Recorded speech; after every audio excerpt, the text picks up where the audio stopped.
The chair scraped back so hard it nearly tipped over.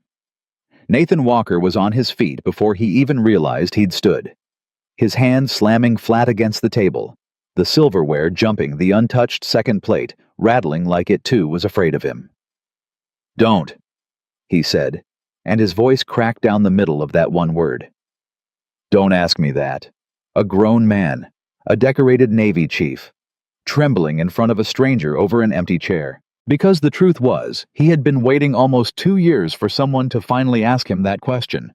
And now that someone had, he wasn't sure his heart could survive the answer. If you've ever kept a promise that was slowly killing you, stay with this one to the end. And before we go any further, drop your city in the comments below. I want to see exactly how far this story has traveled tonight. If it finds you, hit follow and subscribe, because this channel is where stories like Nathan's live. Nobody at Harbor's table ever said anything to him. Not the hostess, not the busboys, not the regulars who came in every Friday for the fish fry and left smelling like fryer oil and cheap beer. They had all learned somewhere around the 3rd or 4th week that the tall man in the pressed collared shirt who sat at the window table and ordered 2 dinners was not a man you interrupted. You could watch him. Everyone did eventually. But you didn't walk up to him. You didn't ask. Nathan Walker was 38 years old, built like a man who had spent half his adult life doing pull-ups on the deck of a destroyer, and he carried himself the way career Navy men always did.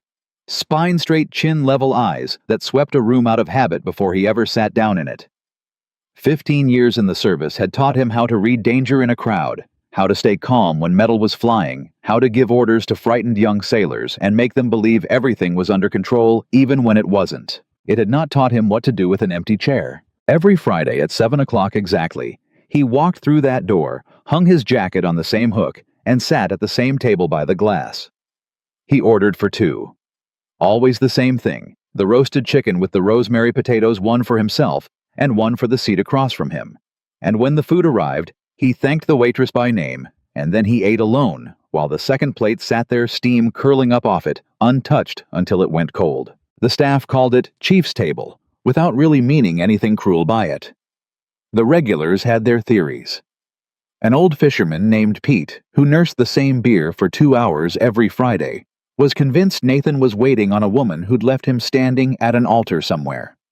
A younger couple who came in for date night once whispered that maybe he'd lost a brother in the war, and this was some kind of ritual. A soldier's grief you weren't supposed to understand unless you'd worn the uniform yourself. None of them were right. None of them were even close. Nathan wasn't waiting for anyone to walk through that door. He knew better than anyone in that restaurant, better than anyone in the whole world, that the door was never going to open for her again. He was keeping a promise. That was all. A promise made in a hospital room that smelled like antiseptic and fading time, made to a woman whose hand had gone thin and cool in his, made in the last conversation they would ever have. "Don't let my absence take away every happy place we built," Claire had told him. "Promise me, Nate. Promise me you won't let this town turn into a graveyard just because I'm not in it anymore." He had promised. He hadn't fully understood back then what keeping that promise would cost him. Claire Walker had been the kind of woman who made an entire room feel like it had been holding its breath until she walked in. Nathan met her 9 years earlier at a 4th of July cookout thrown by a buddy from his unit back when he was 29, and still thought he had his whole life figured out. She'd been standing by the cooler arguing with someone about whether Neil Armstrong or Buzz Aldrin should have gotten more credit, and Nathan, a man who did not, as a rule, insert himself into strangers' arguments, had walked over and said, "For what it's worth, Aldrin never complained about it. That's the part people miss." Claire had turned, looked him up and down and said, "Who asked you, sailor?" "Nobody." He'd admitted, "I just wanted an excuse to talk to you." She'd laughed, really laughed, head back, the kind of laugh that made 3 other people at the cookout turn around to see what was funny. And 6 months later, he was down on one knee on that same stretch of beach. And 11 months after that, they were married in a small chapel with half his unit standing in for family, because his own parents were long gone, and Claire's mother cried through the entire ceremony. Sophie came 2 years later. Nathan remembered standing outside the delivery room in his dress blues. He'd come straight from a ceremony, hadn't even had time to change, And when the nurse finally let him in and put his daughter in his arms, 6 pounds, 4 ounces of pure fury and pink skin, he had looked at Claire and said, the only thing that felt true enough to say, "I don't know how to be someone's whole world. You already are." Claire had told him, exhausted, glowing, smiling, like she knew something he didn't yet. You just don't know it yet. The next 6 years were, if Nathan was honest with himself, the best of his entire life, even counting the deployments, even counting the long stretches at sea, when he missed birthdays and school plays, and the sound of his own daughter's voice changing month to month. Claire sent him videos. Sophie learning to ride a bike, wobbling, falling, getting back up. Sophie's first day of kindergarten backpack, nearly bigger than she was.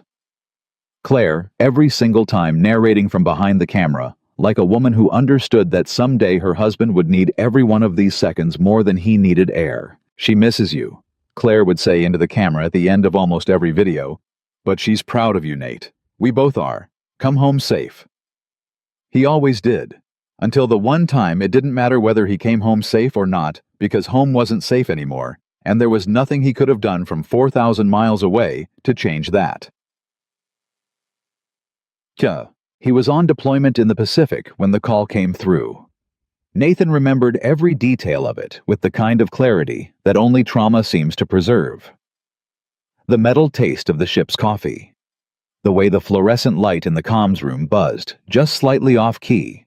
The chaplain's face when he stepped into the room instead of the communications officer, because some news wasn't meant to be delivered by a stranger reading off a clipboard. Chief Walker. The chaplain's voice had been careful in a way that made Nathan's stomach drop before a single other word was spoken. I need you to sit down. I'm not sitting down. Tell me. It's your wife, Chief. She collapsed at home. An aneurysm.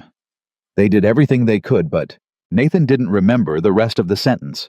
He remembered the room tilting. He remembered a young ensign putting a hand on his shoulder, and Nathan shrugging it off so hard the kid stumbled back. He remembered saying out loud to no one, "She was fine. She was fine 3 days ago. She sent me a video of Sophie's dance recital. She was fine." "I'm sorry, Chief. I am so sorry. Where's my daughter?" His voice had gone flat the way it did in combat, the way it did when panic needed somewhere useful to go instead of tearing him apart from the inside. "Where is Sophie right now?" "Your neighbor has her. She's safe. She's asking for you. 31 hours. That was how long it took the Navy to get him off that ship, onto a transport across an ocean, and into a rental car outside a house that no longer had Claire's voice coming out of the kitchen window. 31 hours of sitting rigid in uncomfortable seats, staring at nothing, running the same 6 seconds of conversation over and over in his head. She collapsed at home. An aneurysm. They did everything they could, as if repetition might eventually make the words rearrange themselves into something survivable. His neighbor, a kind, worn-out woman named Denise, who'd raised 4 kids of her own, opened the door before he could knock. Behind her, sitting on the bottom stair in her pajamas, with her knees pulled up to her chest, was a 6-year-old girl who looked up at him with Claire's exact eyes and said in a voice too small and too quiet, for a house that used to be loud with her mother's laughter, "Daddy, is Mommy coming home too?" Nathan Walker had faced down live fire. He had pulled wounded men off a burning deck. He had never in 15 years of service felt his knees threaten to give out the way they did in that doorway. He got down on the floor in front of his daughter, because some conversations you cannot have from standing up, and he took both of her small hands in his. "No, baby. Mommy's not coming home." "Why not?" "Because her heart got sick very suddenly, and the doctors couldn't fix it in time. She's gone, Soph. She's not going to be able to come back." Sophie's face did something Nathan would carry with him for the rest of his life, a kind of confused, cracking stillness, like a child's mind trying to hold a concept too large for the space it had. "Is she coming back later?" "No." "Tomorrow?" "No, sweetheart?" Ever. Nathan had to look away for a second, had to force air into lungs that didn't want to cooperate before he could answer. "Not ever. I'm so sorry." And then his little girl did the thing that broke him completely. She didn't scream, she didn't cry the way he expected. She just leaned forward, put her face against his chest and said, muffled into his shirt, "Then you can't leave either." Promise you won't leave too. I promise. Nathan told her, and he meant it with everything he had left. I'm not going anywhere, Sophie. I'm right here. Chub. The Navy offered him compassionate reassignment to shore duty near their home port, and Nathan took it without hesitation, without a second thought, without caring one bit what it might mean for a career he had once been proud of building. Rank didn't matter anymore. Promotion boards didn't matter. What mattered was a 6-year-old who now flinched every time a phone rang, terrified it was going to be more bad news about someone else she loved. The first few months were the kind of hard that doesn't have a name. Nathan learned badly at first how to braid hair from watching shaky online tutorials at midnight, while Sophie slept his thumbs too thick and clumsy for elastic bands designed for children. He learned which cereal she liked and which one she'd push away without a word. He learned that she couldn't fall asleep without a specific stuffed rabbit that Claire had bought her the week she was born, and that if he ever lost track of that rabbit even for an hour, panic would set in for both of them. He learned how to sit outside a closed bathroom door at 2 a.m, listening to his daughter cry quietly into a towel because she didn't want him to hear, and how to knock softly and say, "You don't have to hide it from me, baby. I miss her too." Some nights, Sophie would ask questions that had no good answer. Did Mommy know she was going to die? Is it my fault because I asked her for pancakes that morning and she was tired? Will you die too, Daddy? Please don't die too. Nathan answered every single one of them as honestly as a father possibly could, even when honesty tore something open in his own chest each time. He read every book on grief and single parenting that the base library had. He sat through school meetings alone, feeling every set of eyes in the room note the empty seat beside him. He learned to do things he'd never once thought about while Claire was alive, packing lunches with little notes tucked inside, remembering the exact day of picture week, figuring out how a 6-year-old's hair was supposed to look for the first day of first grade. And every single night, without fail, before he turned off her bedroom light, he sat on the edge of her bed and said the same thing. "Your mom would be so proud of you today." Sophie always asked the same question back. "How do you know?" "Because I knew her better than anyone," Nathan would answer. "And I know exactly what would make her proud. And it's you, kiddo. It's always you." The restaurant tradition started almost by accident, 6 months after the funeral, on what would have been their 10th wedding anniversary. Nathan hadn't planned it. He'd simply found himself driving toward Harbor's table on a Friday evening because it was the place where he and Claire had their first real date after the cookout, the place where he'd proposed on the beach out back, the place where they'd celebrated every promotion and every anniversary for 9 years running. He hadn't meant to go inside. He'd meant to just drive past maybe and feel something close to her. But he'd parked, and he'd walked in, and the hostess, an older woman named Marta, who had waited on them a dozen times over the years, had looked up, seen him alone, and gone quiet for a moment before saying softly, "Table by the window, Chief." "Yeah," he'd said, because his voice wasn't working for much more than that. "Table by the window." He'd ordered his usual. And then without fully deciding to, he'd ordered Claire's too, the roasted chicken, the rosemary potatoes. The same thing she'd ordered every single time they'd come here, because some part of him, the part that was still standing in that hospital room, holding her thinning hand, needed to keep one promise in a world where he'd already lost the person he'd made it to. "Don't let my absence take away every happy place we built." If he stopped coming here, Nathan told himself this restaurant would become just another place Claire used to be. A place with a Claire-shaped hole in it. But if he kept coming, if he kept the ritual alive, kept ordering for two, kept sitting at their table, then maybe in some way that didn't make complete sense. Even to him, she was still here. Still part of Friday nights. Still part of the town they'd built a life in together. So he came back the next Friday. And the one after that. And within a year, it had become something the whole restaurant staff simply understood without ever discussing it out loud. The tall Navy chief with the quiet eyes, the second plate that never got touched, the empty chair that meant something none of them were allowed to ask about. Fellow sailors from his unit tried in their own clumsy way to pull him out of it. His old buddy Marcus showed up one Friday uninvited, sat down across from him in Claire's chair, which Nathan hadn't expected to feel like a small violence but did, and said, "Nate, man, this isn't healthy. She wouldn't want this." "You don't know what she'd want." Nathan said quieter than he meant to. I know she wouldn't want you disappearing into a booth every Friday night talking to an empty chair like some... Get up, Marcus. Nate. Get up, Nathan said again, and something in his voice made Marcus actually do it, hands raised, backing off. I'm not disappearing. I'm keeping a promise. There's a difference, and I don't expect you to understand it, so just don't sit there again, please. Marcus hadn't come back after that. Neither had a few of the other guys who'd tried in their well-meaning way to talk sense into him. Nathan understood distantly that they meant well. He understood that from the outside it probably looked exactly like what Marcus called it. A man refusing to move on, drowning quietly in his own grief while his daughter watched him do it. But none of them had sat in that hospital room. None of them had held Claire's hand while her voice got smaller and smaller, while she used the last of her strength to make him promise something that felt, at the time, like the easiest promise in the world to keep. He hadn't known back then how heavy an easy promise could get. By the time Sophie turned 8, the town had mostly stopped whispering about him, or if they hadn't stopped, Nathan had simply gotten better at not hearing it. He had his rhythm now. Based during the week school pickups, he never missed homework at the kitchen table with Sophie's math book open between them, while he pretended he remembered 4th grade fractions better than he did. And Friday nights, 7 o'clock sharp Harbor's table window seat, 2 plates. He'd started bringing Sophie with him some Fridays, though never to sit in Claire's seat. That chair stayed empty. Always a rule neither of them ever spoke aloud, but both of them understood completely. Sophie would sit beside him instead, swinging her feet under the table, telling him about her day in the specific, breathless, run-on way that 8-year-olds have. And every so often she'd glance at the empty seat and go quiet for just a second, the way grief does with children. Sudden brief, then gone again, like a cloud passing over the sun. "Do you think Mom would like my drawing?" she asked him once, sliding a crayon sketch of a lopsided sailboat across the table.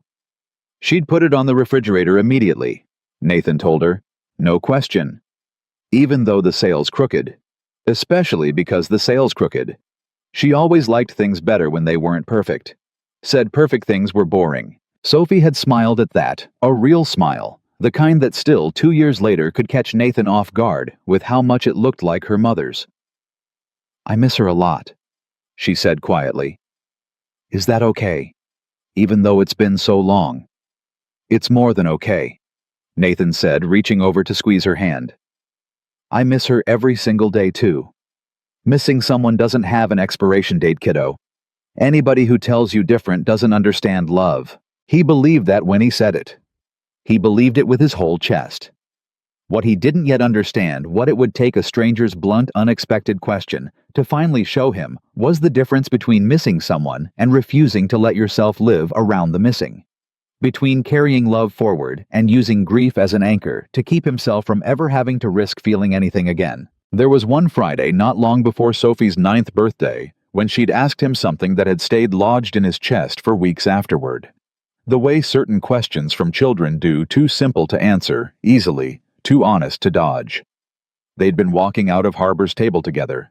Sophie's hand in his, rain threatening but not yet falling, and out of nowhere she'd said, "Daddy, do you think you'll ever sit in Mom's chair, like actually sit in it?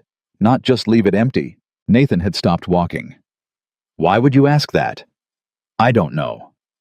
Sophie shrugged the particular careless shrug of a child, saying something far heavier than she realized.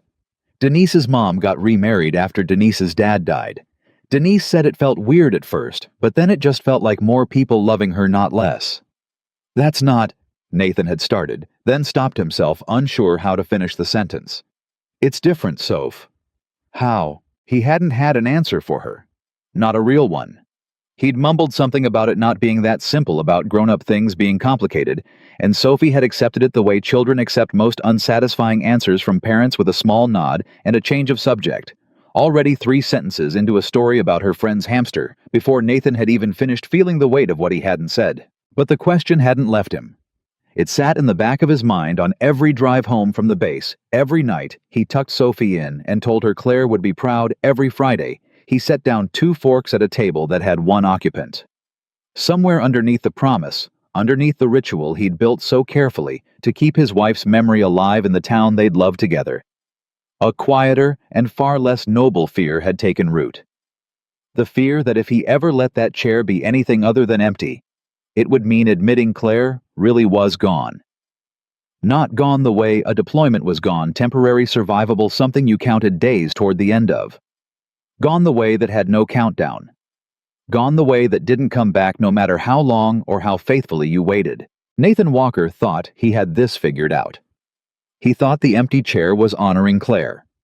He didn't yet know that somewhere underneath the promise, underneath the ritual, underneath 15 years of Navy discipline that had taught him how to control every visible thing about himself, there was a much quieter fear he had never once said out loud, not even to himself.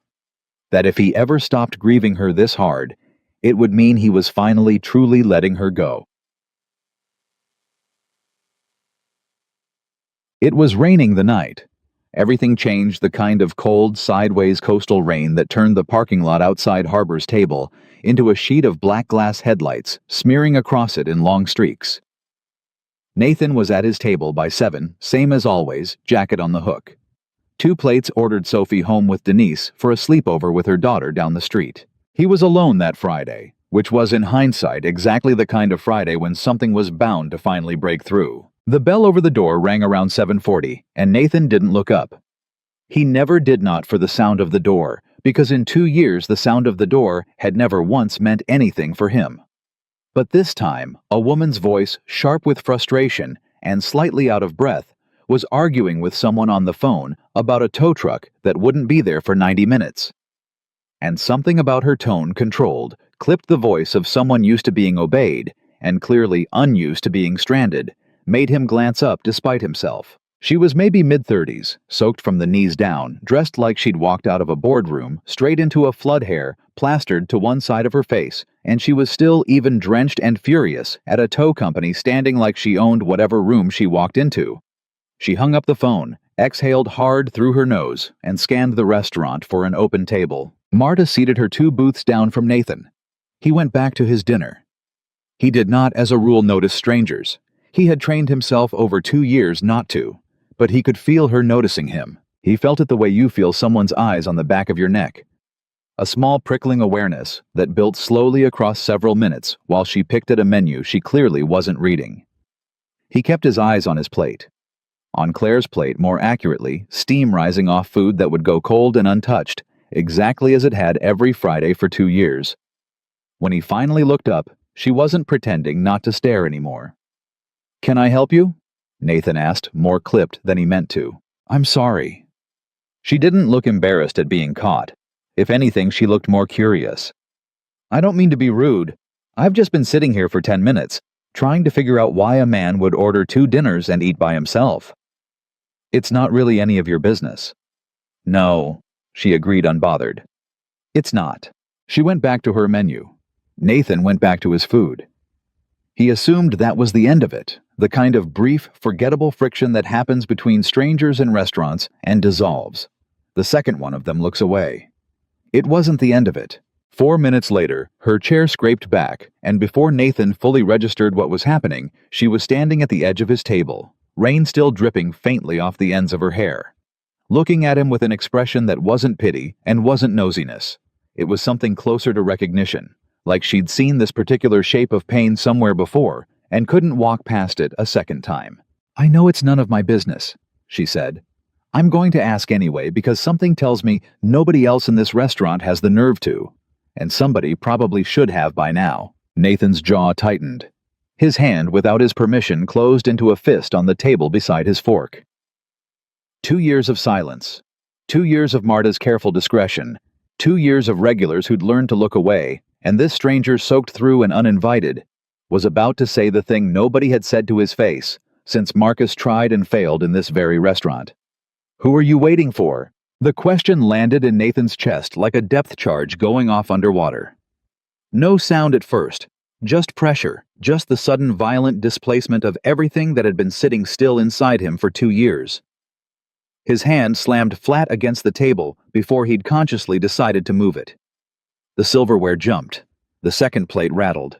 He was on his feet without remembering standing his chair, scraping back hard enough that 2 tables over someone turned to look. "Don't," he heard himself say, and his voice broke clean down the middle of the word. the way it hadn't broken in front of another living soul since the night the chaplain walked into that comms room. "Don't ask me that." The woman didn't flinch. She didn't apologize and back away like everyone else always did. She just stood there rain-soaked steady, watching him with an expression that told him with a certainty that terrified him more than the question itself had, that she wasn't going anywhere until she got an answer. And Nathan Walker, Chief Petty Officer, United States Navy, a man who had survived combat, who had buried his wife, who had raised a 6-year-old alone through the worst year of both their lives, realized in that moment that he had absolutely no idea how to lie to this particular stranger. He sat back down slowly, his hand still trembling slightly against the table. He looked at the empty chair across from him, Claire's chair, and then he looked back up at the woman standing over him waiting. "Sit down," he said finally, his voice barely above a whisper. "If you're going to ask me that question, you're going to sit down and actually hear the answer." She didn't sit in Claire's chair. Nathan noticed that immediately, some small, involuntary part of him grateful for it. She pulled an extra chair from the empty table beside them. Instead, set it at an angle close enough to talk, but respectful of a boundary she couldn't have known existed and somehow understood anyway. "Victoria," she said, extending a hand that was still slightly damp from the rain. "Victoria Hayes." Nathan looked at the hand for a beat longer than was polite before he took it. "Nathan Walker." "I'm not usually this forward with strangers, Mr. Walker. I want you to know that." "Chief," he corrected automatically, the way he'd corrected people for 15 years without thinking about it. "Chief Petty Officer, Chief Walker." She said it carefully, like she was filing it away somewhere. "My car broke down 2 blocks from here. I've got 90 minutes to kill, and apparently no patience for sitting quietly with a question I can't stop thinking about." "That's not really an explanation for why you asked it." "No," she admitted. "It isn't." Nathan looked past her toward the window, toward the rain sliding down the glass in long, restless streaks, and for a moment he said nothing at all. Marta appeared at the edge of the table, took one look at the two of them, and quietly retreated without asking a single question.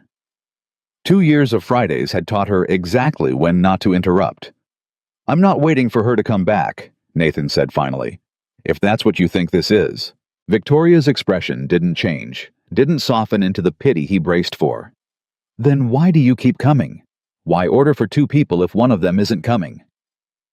Nathan looked down at the plate across from him, the steam long since gone, the rosemary potatoes going cold under the window light exactly the way they did every single Friday. "Because she asked me not to stop living," he said quietly. "And some nights this is the only way I know how to keep that promise without breaking every other part of myself trying." For a long moment, neither of them said anything. Rain kept coming down outside the glass.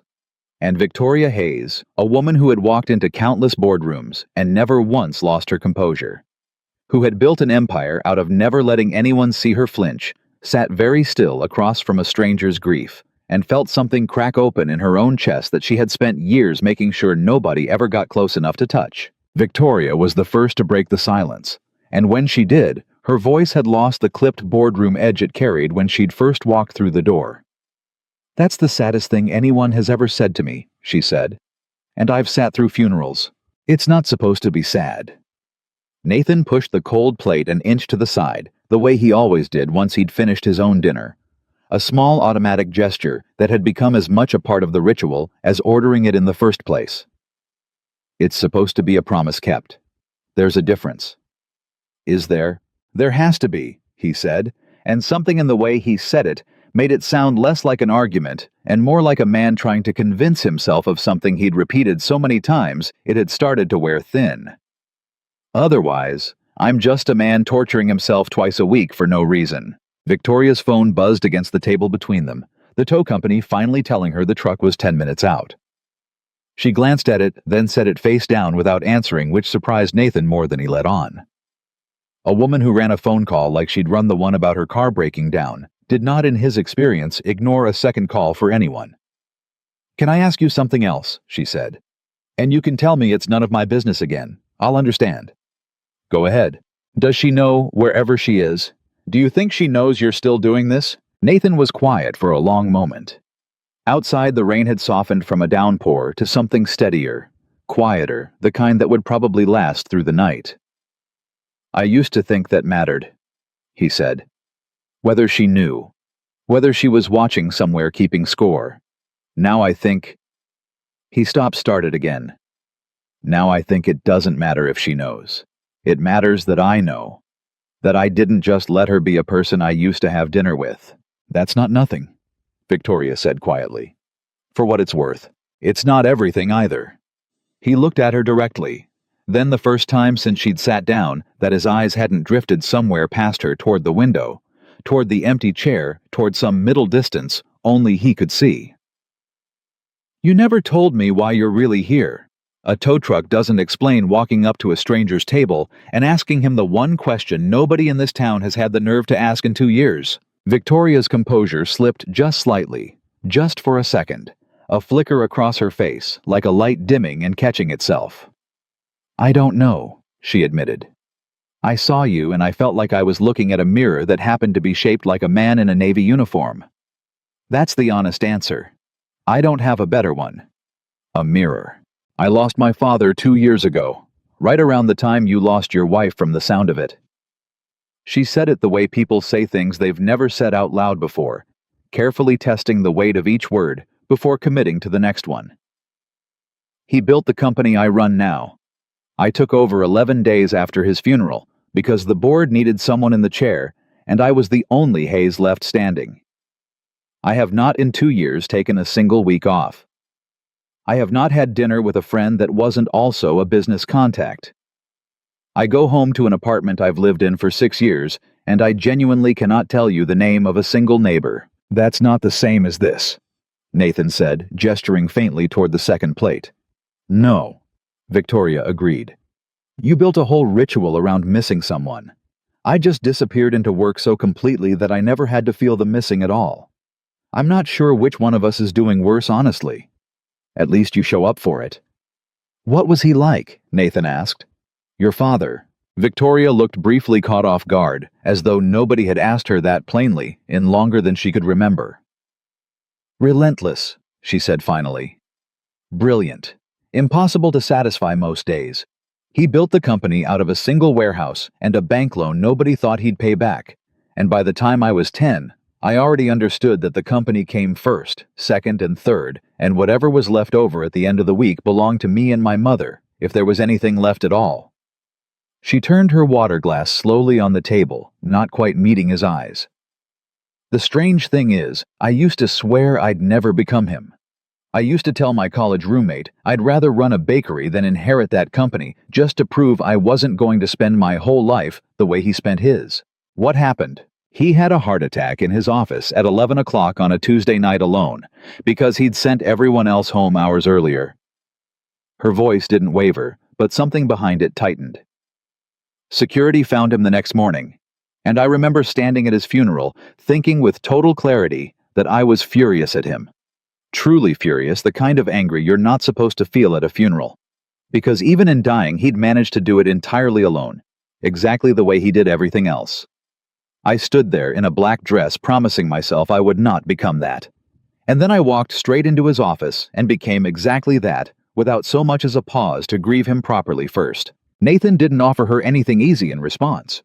No reassurance, no polished sympathy, and Victoria seemed to appreciate that more than she would have appreciated comfort. He simply said, "Sounds like we're both pretty good at keeping promises to people who can't hold us to them anymore." "That might be the most accurate thing anyone said to me in 2 years, Victoria said, and for the first time that evening, something like a real laugh, tired and surprised, escaped her. The tow truck's headlights swept across the window, just then cutting the conversation short. In the abrupt, unglamorous way real conversations get interrupted. And Victoria stood gathering her still damp coat off the back of her chair. Nathan stood to some old habit of manners, refusing to let a woman leave a table without him rising first. "Thank you," she said, "for not throwing me out. I know I didn't earn that." "You asked a fair question. Badly, maybe, but fair.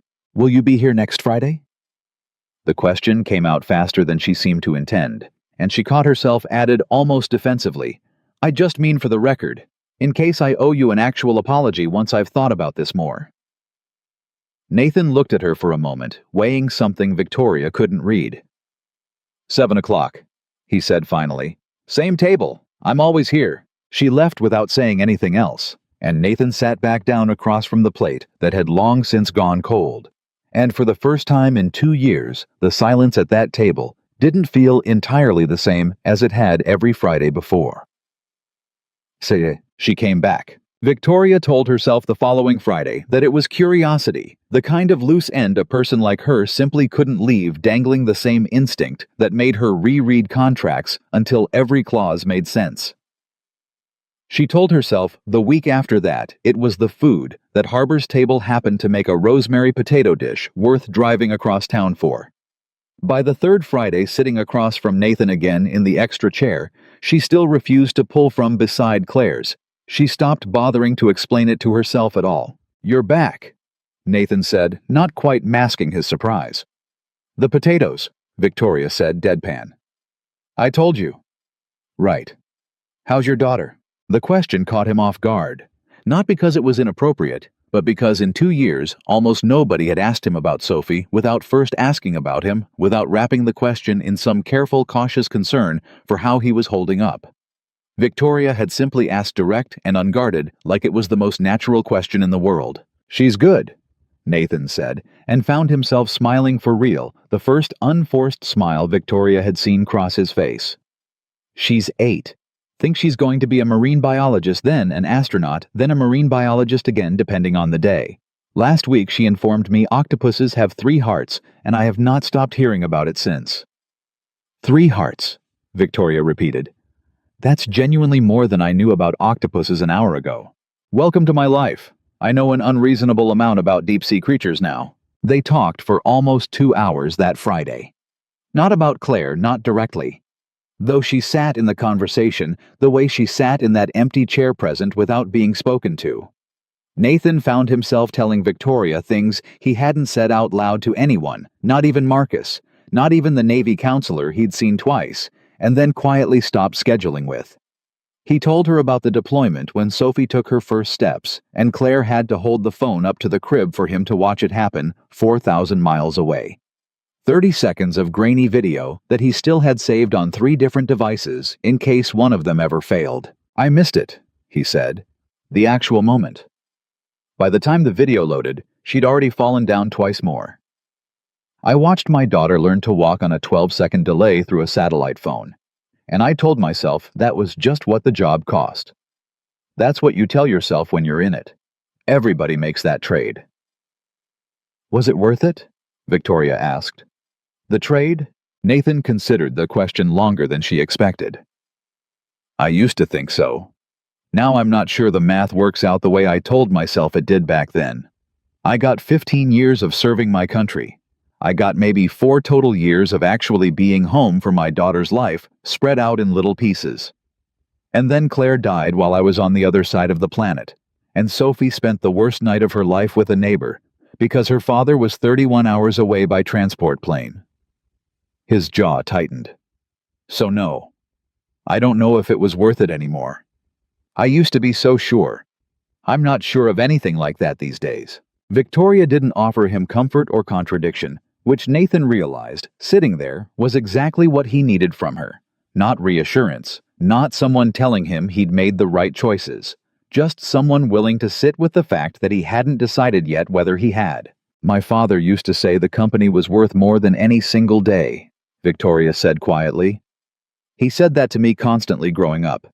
Missed birthdays, missed graduations, always because some deal was closing, some crisis needed him more than I did.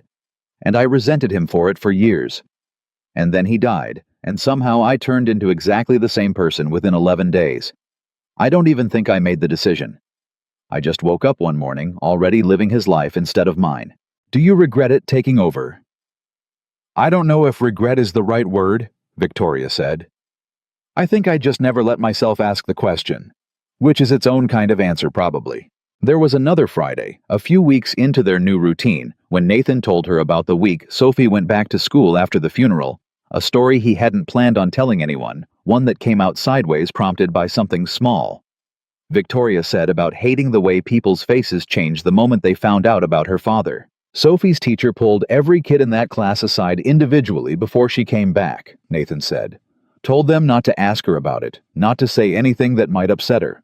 Which I understood I did. They meant well. But you know what happened instead? Nobody said a single word to her all day. Not one kid asked how she was doing. Not one kid mentioned her mom because they'd all been warned into silence. She came home and told me it felt like everybody in her class thought her mother dying was something contagious. Something you didn't get too close to in case it rubbed off on you. That's awful. She cried harder about that than she did at the funeral, if I'm honest. Isn't that strange? Not the loss itself. The loneliness of nobody being brave enough to sit in it with her. Nathan turned his water glass slowly the way Victoria did with hers when a memory cost her something to say out loud. I made a rule after that. In our house, we say her name. Every day, if it comes up naturally. We don't tiptoe around it like it's something dangerous. Sophie asked me once why other grown-ups get so weird when mom comes up in conversation, and I told her the truth, that most people are more scared of grief than they are of almost anything else, and they think staying quiet about it is kindness, when really, it's just fear wearing kindness as a disguise. You're a good father, Nathan. I'm a father who's figuring it out one mistake at a time, he said. Some days that feels like the same thing. Some days it very much does not. Chad. Over the following weeks, the Friday dinners became something neither of them named out loud, but both of them protected fiercely. Victoria rearranged board calls that used to be untouchable. Nathan found himself for the first time in 2 years looking forward to Fridays for a reason that had nothing to do with the promise he'd made in a hospital room. He felt guilty about that. He told her so plainly one evening in early spring, when the light outside the window had started staying gold a little longer into the evening. I keep thinking I'm cheating on something, he admitted. Which doesn't make sense because Claire's the one who told me not to stop living. But some nights I sit here talking to you and laughing about something Sophie said, and then I look at that empty plate, and I feel like I've done something wrong. You haven't, Victoria said. You don't know that. I know you ordered her dinner before I ever sat down tonight, Victoria said.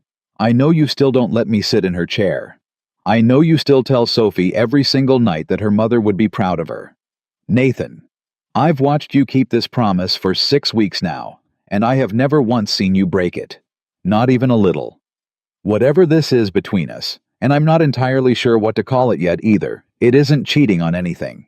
It's just two people who understand loneliness sitting at the same table. Nathan didn't answer right away. He looked at the empty chair at the plate at the woman across from him, who had, without either of them fully deciding it, become the person he told the truth to. I don't know how to do this, he said finally. Whatever this is. I don't know how to let anyone else in without it feeling like I'm taking something away from her. I don't think you're supposed to know how yet, Victoria said. I don't know how either. I've spent 2 years making sure nobody got close enough to ask me a single real question about my life. And then I met a man with an empty chair and somehow felt more honest in one dinner than I have in 24 months of board meetings. It was around then, a Friday in late spring, warm enough that Marta had propped the restaurant's side door open to let the evening air in, that Sophie came along for dinner and met Victoria for the first time. Nathan had warned Victoria beforehand, awkwardly fumbling over how to explain a situation he didn't fully have language for himself. She's going to ask you 100 questions, he'd said. She doesn't really do small talk, fair warning. He wasn't exaggerating. Sophie slid into the booth beside her father, looked Victoria over with the frank, unfiltered assessment only an 8-year-old could get away with, and said, Are you Dad's girlfriend? Sophie. What? It's a normal question. Victoria, to her credit, didn't so much as blink. I'm his friend, she said. We eat dinner here sometimes and talk about grown-up things, like octopus hearts. Sophie's whole face lit up. Did he tell you they have 3 hearts? He did, in great detail. And blue blood. Do you know why it's blue? I do not, Victoria admitted, but I would very much like to. For the next 20 minutes, Sophie explained at length, and with total confidence, the biological mechanics of cephalopod circulatory systems, and Nathan sat back in the booth and watched Victoria listen to every single word of it, with a focus most people reserved for quarterly earnings calls. Something in his chest loosened watching that some tight-guarded thing he hadn't realized he'd been holding for 2 straight years. "You know a lot about companies," Sophie said eventually, tilting her head at Victoria with the frank curiosity of a kid deciding whether an adult was interesting enough to keep talking to. "Dad says you're in charge of a really big one." "I am," Victoria said. "Though I have to admit right now, I find octopus hearts significantly more interesting than quarterly reports." "Everybody does. That's just science."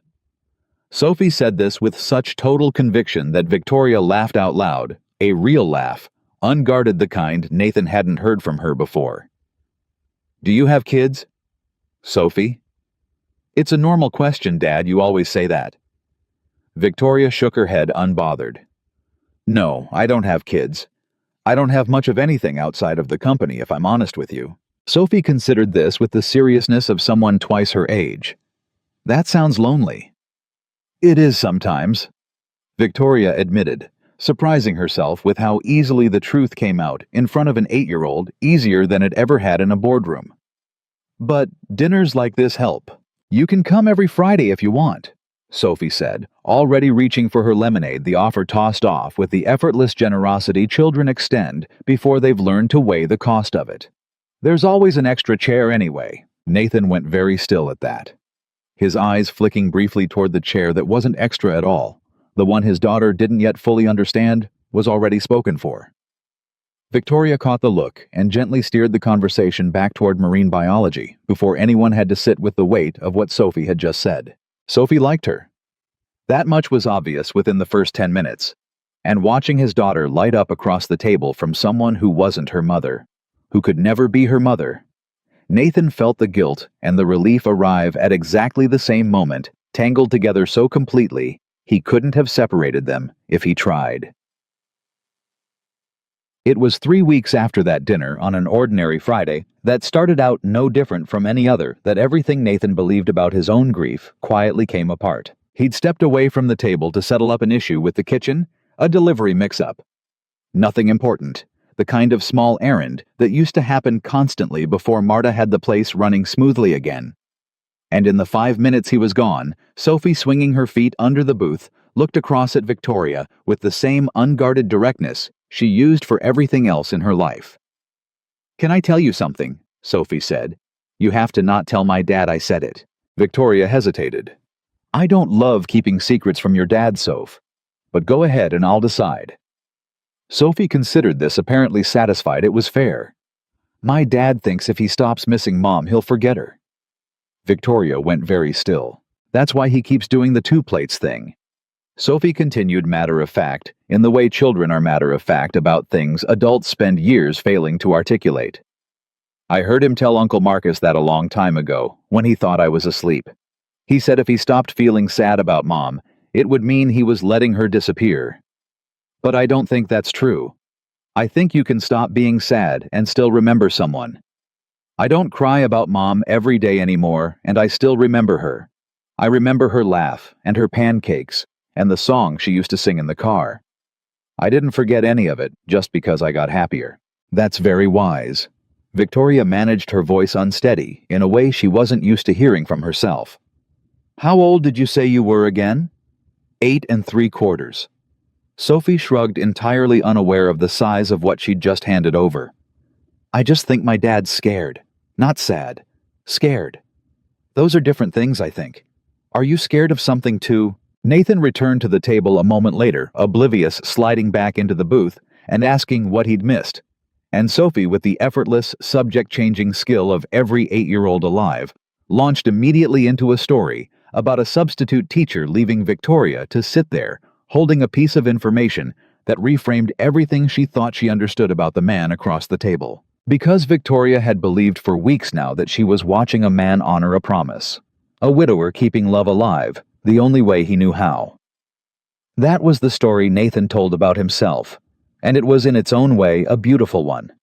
The kind of story that made sense of 2 years of Friday dinners for 2, that made an empty chair into something noble instead of something sad. But Sophie had just handed her the truth, underneath the story spoken so plainly and without malice that it landed harder for exactly that reason. Nathan wasn't keeping Claire alive. He was keeping himself frozen, using the promise as armor against a fear he'd never once said out loud, not to Marcus, not to a Navy counselor, not even Victoria suspected to himself. If he let himself heal, if he let the grief soften even slightly, some part of him believed that meant Claire would finally truly be gone. That his pain was the last tether keeping her real. Victoria understood that fear better than she wanted to admit. She recognized it the way you recognize your own face in a photograph you didn't know was being taken, because she'd been doing the exact same thing with her father's company for 2 years, burying herself in his unfinished work so completely that she never had to face the fact that grieving him meant eventually someday living a life that was fully her own instead of an extension of his. She didn't say anything about it that night. She watched Nathan laugh at something Sophie said, watched him reach over and fix the collar of his daughter's jacket, with the automatic practiced tenderness of a man who had learned fatherhood alone and never once complained about the cost of it. And she found she couldn't bring herself to disturb the ease of that particular evening with what she now knew, but she carried it with her when she left. And the following Friday, when she sat down across from him again, Sophie home with a school project, this time the two of them alone at the table, for the first time in weeks, she knew she wasn't going to be able to carry it much longer without saying something. "Can I ask you something?" Victoria said, "and I need you to actually hear it before you get defensive. Can you do that for me?" Nathan set down his fork, something in her tone already putting him on alert. "That depends entirely on the question. Sophie told me something a few weeks ago, about what you said to Marcus a long time back, about the 2 plates thing." Victoria watched him carefully. Watched his shoulders tighten, the way they did whenever the conversation edged too close to something he'd rather leave undisturbed. "She thinks you're scared, Nathan. Not grieving. Scared. And I think having watched you for 2 months now that she might be exactly right, and that maybe nobody in your life has had the courage to say it to your face." Nathan's jaw set the same way it had the very first night, the night he'd slammed his hand against the table and told her not to ask. But this time he didn't stand up. This time he didn't tell her to leave. He just sat there very still, staring at the second plate in front of him like it had suddenly become a stranger's face. "Say it then," he said quietly. "Whatever it is you think you understand about me, say it." Victoria took a slow breath, aware that whatever came out of her mouth next might either finally break something open in him or shut a door between them that would never fully reopen again. "I think you're not afraid of forgetting her," she said. "I think you're afraid that if you let yourself stop hurting this much, it'll prove you never loved her as much as you thought you did. And I think that's the cruelest lie grief ever tells anyone, because it isn't true. It was never true. But I don't think you're going to believe me just because I said it at a dinner table." Nathan didn't answer. He sat there with his hands flat on either side of the untouched plate, staring at nothing. And for the first time since Victoria had known him, she watched the Navy chief's careful, practiced composure completely fail him. Not in anger this time, but in something quieter and far more dangerous. The look of a man realizing that a truth he'd spent 2 years building a fortress around had just walked straight through the front gate without asking permission. "You don't know what it was like," he said finally, his voice low, rough at the edges. "Standing in that hospital room. She was so scared, Victoria. Not of dying, she told me that herself. She said dying didn't scare her nearly as much as the idea of Sophie growing up and slowly forgetting the sound of her voice. She made me promise I wouldn't let that happen. And every single Friday, I keep that promise. I feel like I'm giving her something back for everything she lost. If I let that go, if I let myself actually be happy again, instead of just surviving, what does that make the promise? What was the point of any of it? The point," Victoria said carefully, "was never for you to stop living Nathan. She told you that herself. You just told me that yourself the very first night I met you. She asked you not to let her absence take away every happy place you built, not to freeze those places in time like a museum you visit once a week and never actually live inside. That's not what I'm doing, isn't it?" Victoria's voice stayed gentle, but she didn't back down, didn't soften the question just because his hands had started to tremble slightly against the table. "When was the last time something happened to you? Something good, something ordinary, something that had nothing to do with grief, and you let yourself feel it all the way through, without immediately checking whether you were allowed to. Nathan opened his mouth to answer, and found for the first time, in longer than he could remember, that he didn't have one ready. He searched for it anyway, turning through the last 2 years in his mind. Sophie's school plays her birthdays, small, ordinary Tuesdays, that should have belonged to him fully, and came up each time against the same quiet automatic checkpoint he'd never noticed himself running until this exact moment. A reflex so old it didn't even register as a choice anymore. Is it allowed? Is it allowed? Is it allowed? I don't know, he admitted finally, and the admission seemed to cost him more than anything else he'd said all night. I don't think I have, Victoria. Not once. Not really. That's not honoring her, Victoria said quietly. That's a life sentence you handed yourself, and you're calling it love because it's easier than admitting you're terrified. The words landed harder than she'd intended them to. Harder maybe than anything anyone had said to him since the chaplain walked into that comms room 2 years ago, and Nathan's face changed in a way Victoria hadn't seen before. Not the composed grief he wore every Friday. Not even the raw crack she'd witnessed the night they met. But something rawer still. Something that looked almost like fear finally being called by its actual name after 2 years of hiding behind a nobler one. He stood up from the table without a word, reached for his jacket on the hook by the door, and for one terrible second, Victoria thought he might simply walk out and never come back to that table. Never come back to her retreat so far into the fortress she'd just cracked open that no one would ever get close enough to try again. Instead, he stopped at the door, his back to her, one hand braced against the frame like he needed it to keep standing. I need to think, he said without turning around. I don't know what I need. I've never let myself get this far before. And then he was gone out into the evening, leaving the second plate cold on the table, and the extra chair empty beside Victoria, for the first time in 2 months, that it hadn't felt like company at all. Nathan didn't go home that night. He drove aimlessly at first, windows cracked despite the cold, until his hands found their way to the wheel of the small cemetery off Route 9, without him consciously deciding to go there. He hadn't visited in 3 weeks, the longest stretch since the funeral, and some part of him noted that fact with a fresh stab of guilt before he'd even parked the car. He sat on the grass beside the headstone for a long time before he said anything out loud. The night was cold enough that his breath fogged faintly in front of him, and somewhere behind him a car alarm chirped twice and went silent, and still he sat there, arms braced on his knees, working up to words that felt too dangerous to say. I don't know if I'm doing this right, he finally said.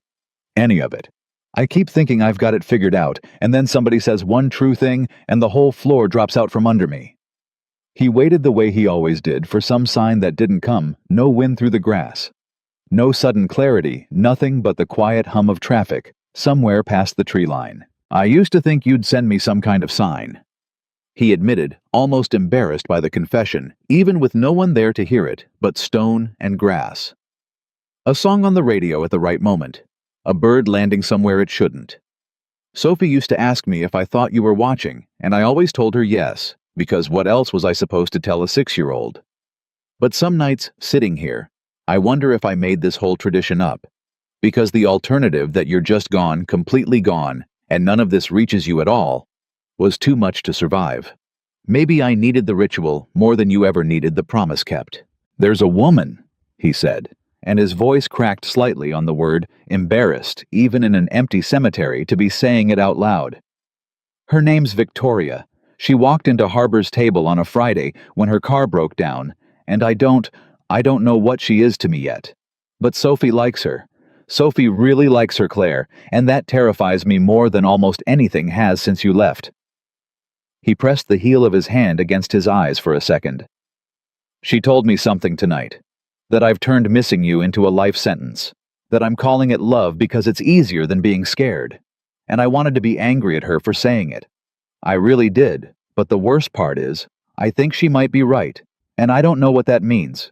I'm supposed to do now. He picked at the grass beside the headstone, an old nervous habit he'd had since boot camp, something to do with his hands, when his mind had nowhere left to put itself. I keep thinking about the day you made me promise not to let your absence take away every happy place we built. I've spent 2 years so sure I understood what you meant. Now I'm not so sure. Maybe you weren't asking me to keep the places frozen exactly the way we left them. Maybe you were asking me to let them grow. I don't know how to tell the difference anymore. And I'm angry that you're not here to just tell me plainly the way you always used to when I overthought everything into the ground. He sat there another 20 minutes without saying anything else, and when he finally stood, his knees stiff from the cold ground, he didn't feel resolved so much as cracked open in a new place, raw in a way that hadn't fully closed, by the time he got back in his car. He didn't text Victoria that night. He told himself it was because it was late, because Sophie would need picking up from Denise's in the morning, because there wasn't a single sentence he could type that wouldn't sound like either an apology or a retreat, and he genuinely didn't know yet which one he owed her. Victoria didn't sleep much either. She sat in her apartment, the one without a single neighbor's name attached to it, the fact of which had never bothered her until Nathan had made her say it out loud, replaying the last 20 minutes of the dinner on a loop, second-guessing every word she'd chosen. She drafted 4 different texts to him that night and deleted every one. I'm sorry if I pushed too hard. Deleted too much like an apology for something she didn't actually regret saying. I hope you're okay. Deleted too flimsy for what had actually happened between them. I meant what I said and I'm not sorry, but I am worried about you. She stared at that one the longest before deleting it too, because some old careful instinct in her, the same instinct that had kept her from getting close enough to anyone in 2 years to say a true thing and risk it landing badly, told her that whatever Nathan needed right now, it wasn't going to come from a phone screen. She went into work the next morning and sat through 3 meetings without absorbing a single word of any of them. Her assistant asked twice if she was feeling all right. Victoria said she was fine both times, and both times it was a lie so thin she was almost surprised nobody called her on it. On Tuesday, standing outside her father's old office, the one she still hadn't fully moved into 2 years later, keeping her own desk in a smaller room down the hall instead, as though claiming the corner office fully would be its own kind of admission. She caught herself thinking about something he used to say when she was young and impatient about things not resolving themselves fast enough. Some doors don't open because you knock harder, Vic. They open because you finally stop standing so close to them. She'd hated that piece of advice as a teenager, certain it was just another excuse for him to avoid a hard conversation. Standing there now, phone silent in her pocket for the 3rd straight day, she wondered if maybe he'd actually meant it as a kindness she'd been too young to recognize. By Wednesday, she still hadn't heard from him. By Thursday, the silence had started to feel less like space and more like an answer, and Victoria found herself doing something she hadn't done in longer than she wanted to admit. She caught herself checking her phone every few minutes like a teenager and hating herself a little for it, and checking again anyway. Friday arrived cold and overcast, and Victoria told herself driving to Harbor's table at 6:50 that she was simply keeping her own tradition, now that she'd go whether Nathan showed up or not, that the ritual had become hers too, somewhere along the way, and she wasn't going to let one hard conversation take it from her.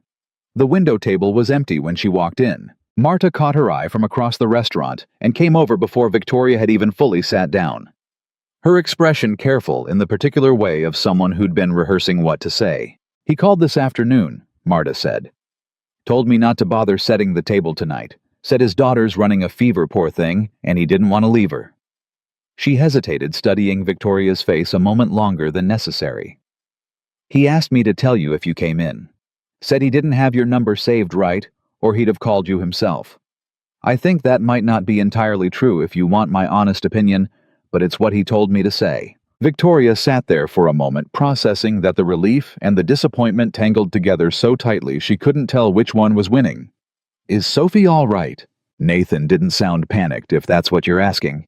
Just tired. That man's been running on fumes since I've known him, and I've known him 2 years. Marta wiped her hands on her apron, glancing briefly toward the window table before looking back at Victoria. You're good for him, you know. I don't say that to just anybody. I've watched a lot of people try to pull that man out of his own head, and most of them gave up after a month or 2 when he wouldn't budge. You've stuck around too, and something's different about him lately. Lighter, maybe. I don't know how else to put it. I'm not sure I did anything, Victoria said. I think I just told him something he didn't want to hear. Sometimes that's the whole job. Marta said, and left it at that, heading back toward the kitchen before Victoria could ask her to elaborate. Victoria thanked her, ordered nothing, and sat at the empty window table for exactly 4 minutes before she made a decision that surprised even herself. She stood up, left a 20 on the table for the trouble, and asked Marta as casually as she could manage whether she happened to know Nathan's address. The house was smaller than Victoria expected, tucked at the end of a quiet street with a basketball hoop bolted crookedly over the garage door and a child's bicycle lying on its side in the yard, one wheel still spinning slightly in the wind. She sat in her car outside it for almost 10 minutes, telling herself this was a mistake, that showing up uninvited at a man's house after the conversation they'd had was exactly the kind of overstep that could end whatever this was between them for good. She thought about turning the car around twice. She thought about the version of herself who had run a company for 2 years without ever once showing up somewhere she hadn't been explicitly invited, who scheduled every single interaction down to the minute, who had never in her adult life knocked on a door without an appointment attached to it. That version of her would have driven home, sent a card in the morning, kept the appropriate distance a business acquaintance kept from a man going through a hard week. But she wasn't at Harbor's table because of an appointment. She hadn't sat across from Nathan Walker for 2 months because a calendar told her to. And sitting there in the dark outside a house with a crooked basketball hoop and a fallen bicycle, Victoria understood with a clarity that surprised her that she didn't want to be the version of herself who kept the appropriate distance anymore. She was tired of appropriate distance. It was the only thing she'd ever been truly excellent at, and it had cost her nearly everything worth having. She got out of the car anyway. Nathan opened the door in sweatpants and an old navy t-shirt, dark circles under his eyes. A baby monitor crackling faintly in one hand, the kind parents used even for older kids when they were sick. Victoria realized so he could hear if she needed him from anywhere in the house. He looked for one unguarded second more surprised than she'd ever seen him. Victoria, Marta told me Sophie's sick. I brought soup. She held up the paper bag, suddenly aware of how thin an excuse it sounded like standing on his porch at 8 at night. I know this is probably overstepping. I can leave the bag and go if that's what you need. How did you even find the address? Marta again. She seemed to think it was a perfectly reasonable request for what it's worth. Victoria shifted the bag slightly in her hands, suddenly unsure of herself in a way that surprised her. She, who ran board meetings without a flicker of hesitation, standing on a stranger's porch, second-guessing a bag of soup. You don't have to let me in. I just didn't like the idea of you being alone with this all night. Nathan looked at her for a long moment, and something in his exhausted face softened in a way that made Victoria's chest ache. Don't go, he said. Please. I could use the company more than I probably should admit. He stepped back to let her in, and the inside of the house told Victoria more about Nathan Walker in 10 seconds than 2 months of Friday dinners had managed to a stack of unopened mail on the counter, a load of laundry half-folded on the couch, a child's crayon drawings taped in a careless, loving row along the refrigerator door, and beside them, tucked at eye level, where a tired father would see it every single morning, making breakfast. A photograph of a laughing woman with Sophie's exact eyes, her arm looped around Nathan's neck. Both of them younger and lighter in some way Victoria hadn't seen in him since. She didn't say anything about the photo. She didn't need to. She's running 101, Nathan said, rubbing a hand over his face, as he led her toward the kitchen. I've been up since 4 this morning. I called the base, took emergency leave, and I've basically been pacing between her room and the thermometer for 6 hours, convincing myself it's just a bug and not something worse. Is it just a bug? Doctor says yes. Doesn't stop the panicking. He managed a tired, crooked smile. Turns out 15 years of combat training does absolutely nothing to prepare you for a sick 8-year-old. I'll take incoming fire over a fever spike any day of the week. Was it hard getting the leave approved? Nathan shrugged, though something in the set of his shoulders suggested it had cost him more than the shrug let on. My CO's been patient with me since Claire died. More patient than I probably deserve, honestly. I've called in more emergency leave in 2 years than most guys use in a whole career. There's a version of this where I lose ground on every promotion board for the next decade, because everyone above me quietly decides I'm too distracted to trust with bigger responsibility. I try not to think about that version too much. Sophie doesn't have anybody else.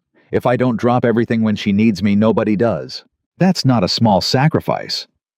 It doesn't feel like a sacrifice when you're the one making it, Nathan said.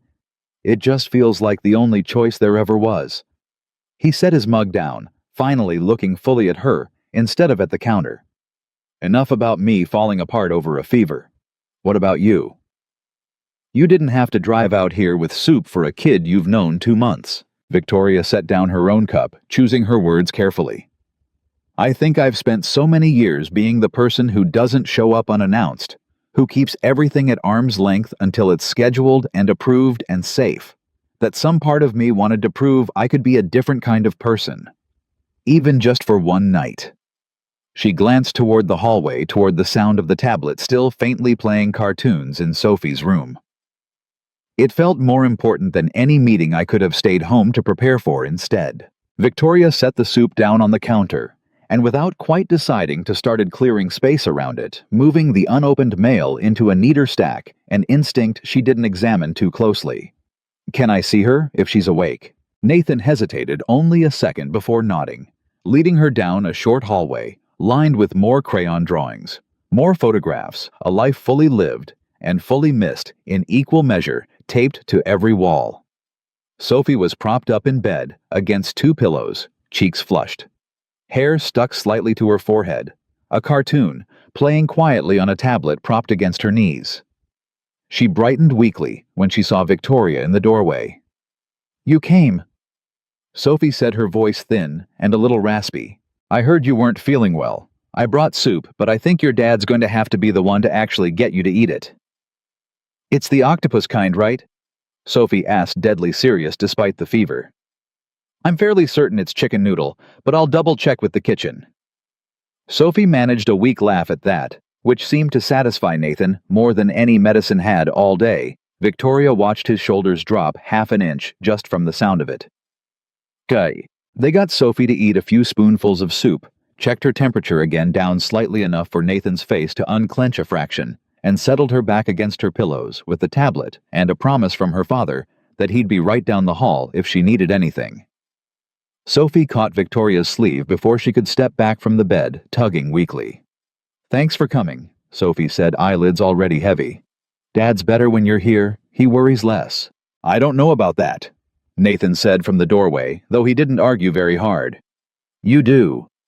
Sophie insisted, already half asleep, the fever apparently loosening whatever filter she usually had left. You stop checking the thermometer every 5 minutes when she's around. It's true Dad don't make that face. Victoria smiled despite herself and smoothed the blanket up over Sophie's shoulder. Get some rest, okay? Chicken noodle first octopus flavor next time, I promise. Sophie was asleep within 20 minutes, the particular boneless total sleep of a sick child, finally given permission to stop fighting it. Nathan and Victoria ended up in the kitchen, him leaning against the counter with a mug of coffee he clearly didn't need at this hour. Her sitting at the small table that only had 2 chairs, which struck her sitting down as its own quiet detail about the life he'd built here. I owe you an apology, Nathan said before she could say anything, for walking out like that. It wasn't fair to you, and it definitely wasn't fair to Sophie's dinner going cold for nothing.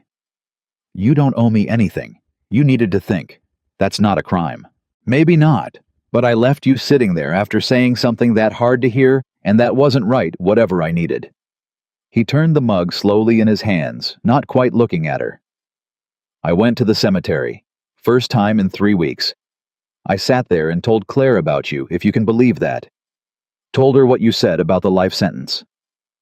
His jaw tightened briefly. I think some part of me was hoping she'd tell me you were wrong. Give me some sign I don't know. Obviously, that's not how any of this works.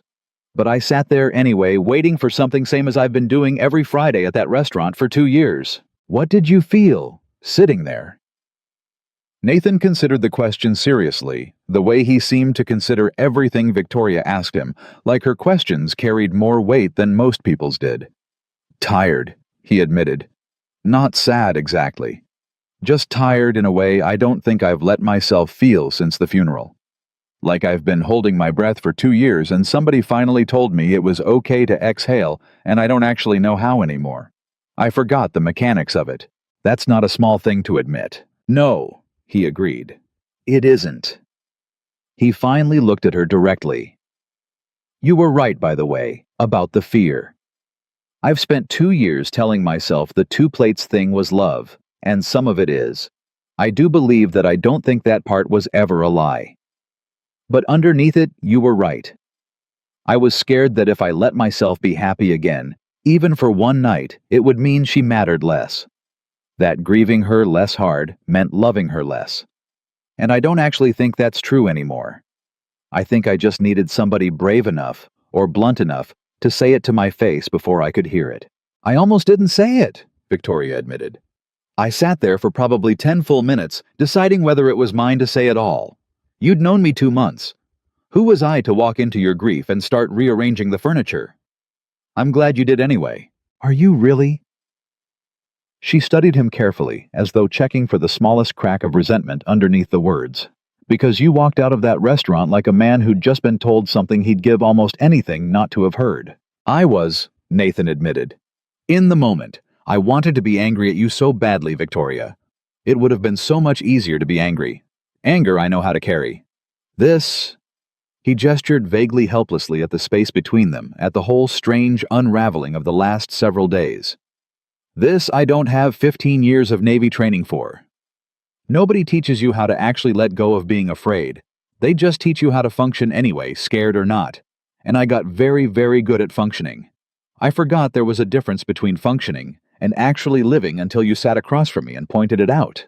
Victoria didn't say anything right away, letting the admission sit in the room the way important things needed to sit before you moved past them. For what it's worth, she said finally.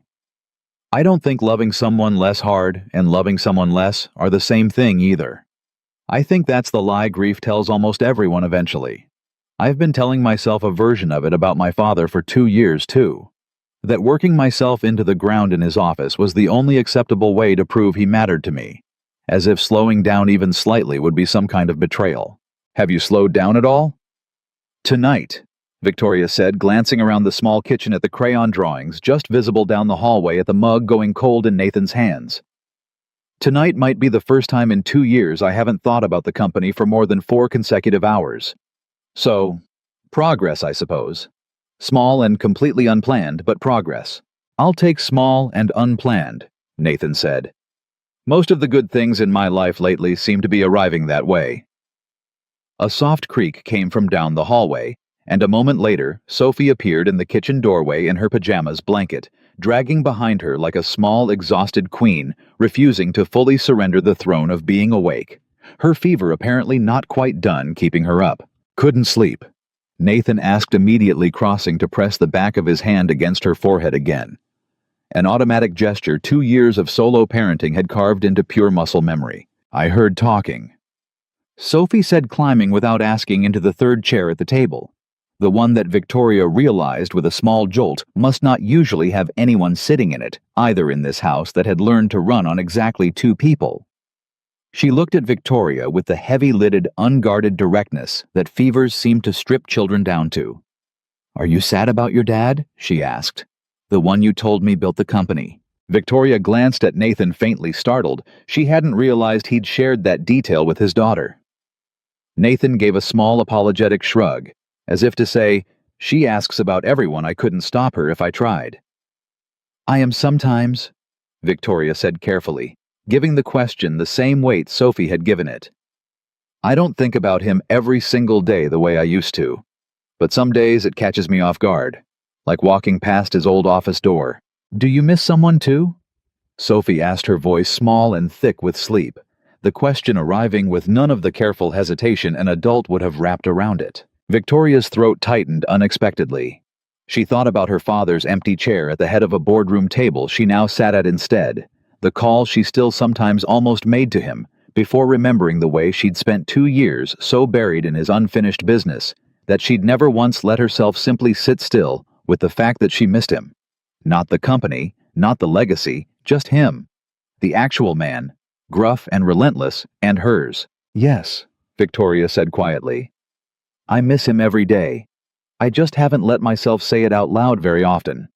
I think your dad and I might have that in common. Sophie nodded slowly, satisfied by the honesty in a way she wouldn't have been by a polished, comforting answer. It's okay to miss people, she said, with the simple, devastating clarity only exhausted, feverish 8-year-olds seem to have full access to. You just can't let the missing take over the whole rest of you. My mom told my dad that. He told me, she told him that. Nathan went very still at the table, watching his daughter say back to Victoria, in her own small, unguarded words, the exact truth he'd spent 2 years failing to fully live inside of. Victoria reached over and gently smoothed a piece of hair away from Sophie's flushed forehead, and for a moment, none of them said anything at all, just 3 people sitting at a table built for 2 in a kitchen that had learned slowly and without anyone quite planning it to make room for a 3rd chair after all. Come on, Nathan said finally, his voice rough, lifting Sophie gently as she protested weakly that she wasn't tired. Back to bed, kiddo. Doctor's orders. He carried her down the hallway, and Victoria sat alone at the small table for a moment, looking at the photograph on the refrigerator at the laughing woman with Sophie's eyes, and felt something settle in her chest that hadn't been settled there in longer than she could remember. Not resolution, not yet, but something close to it.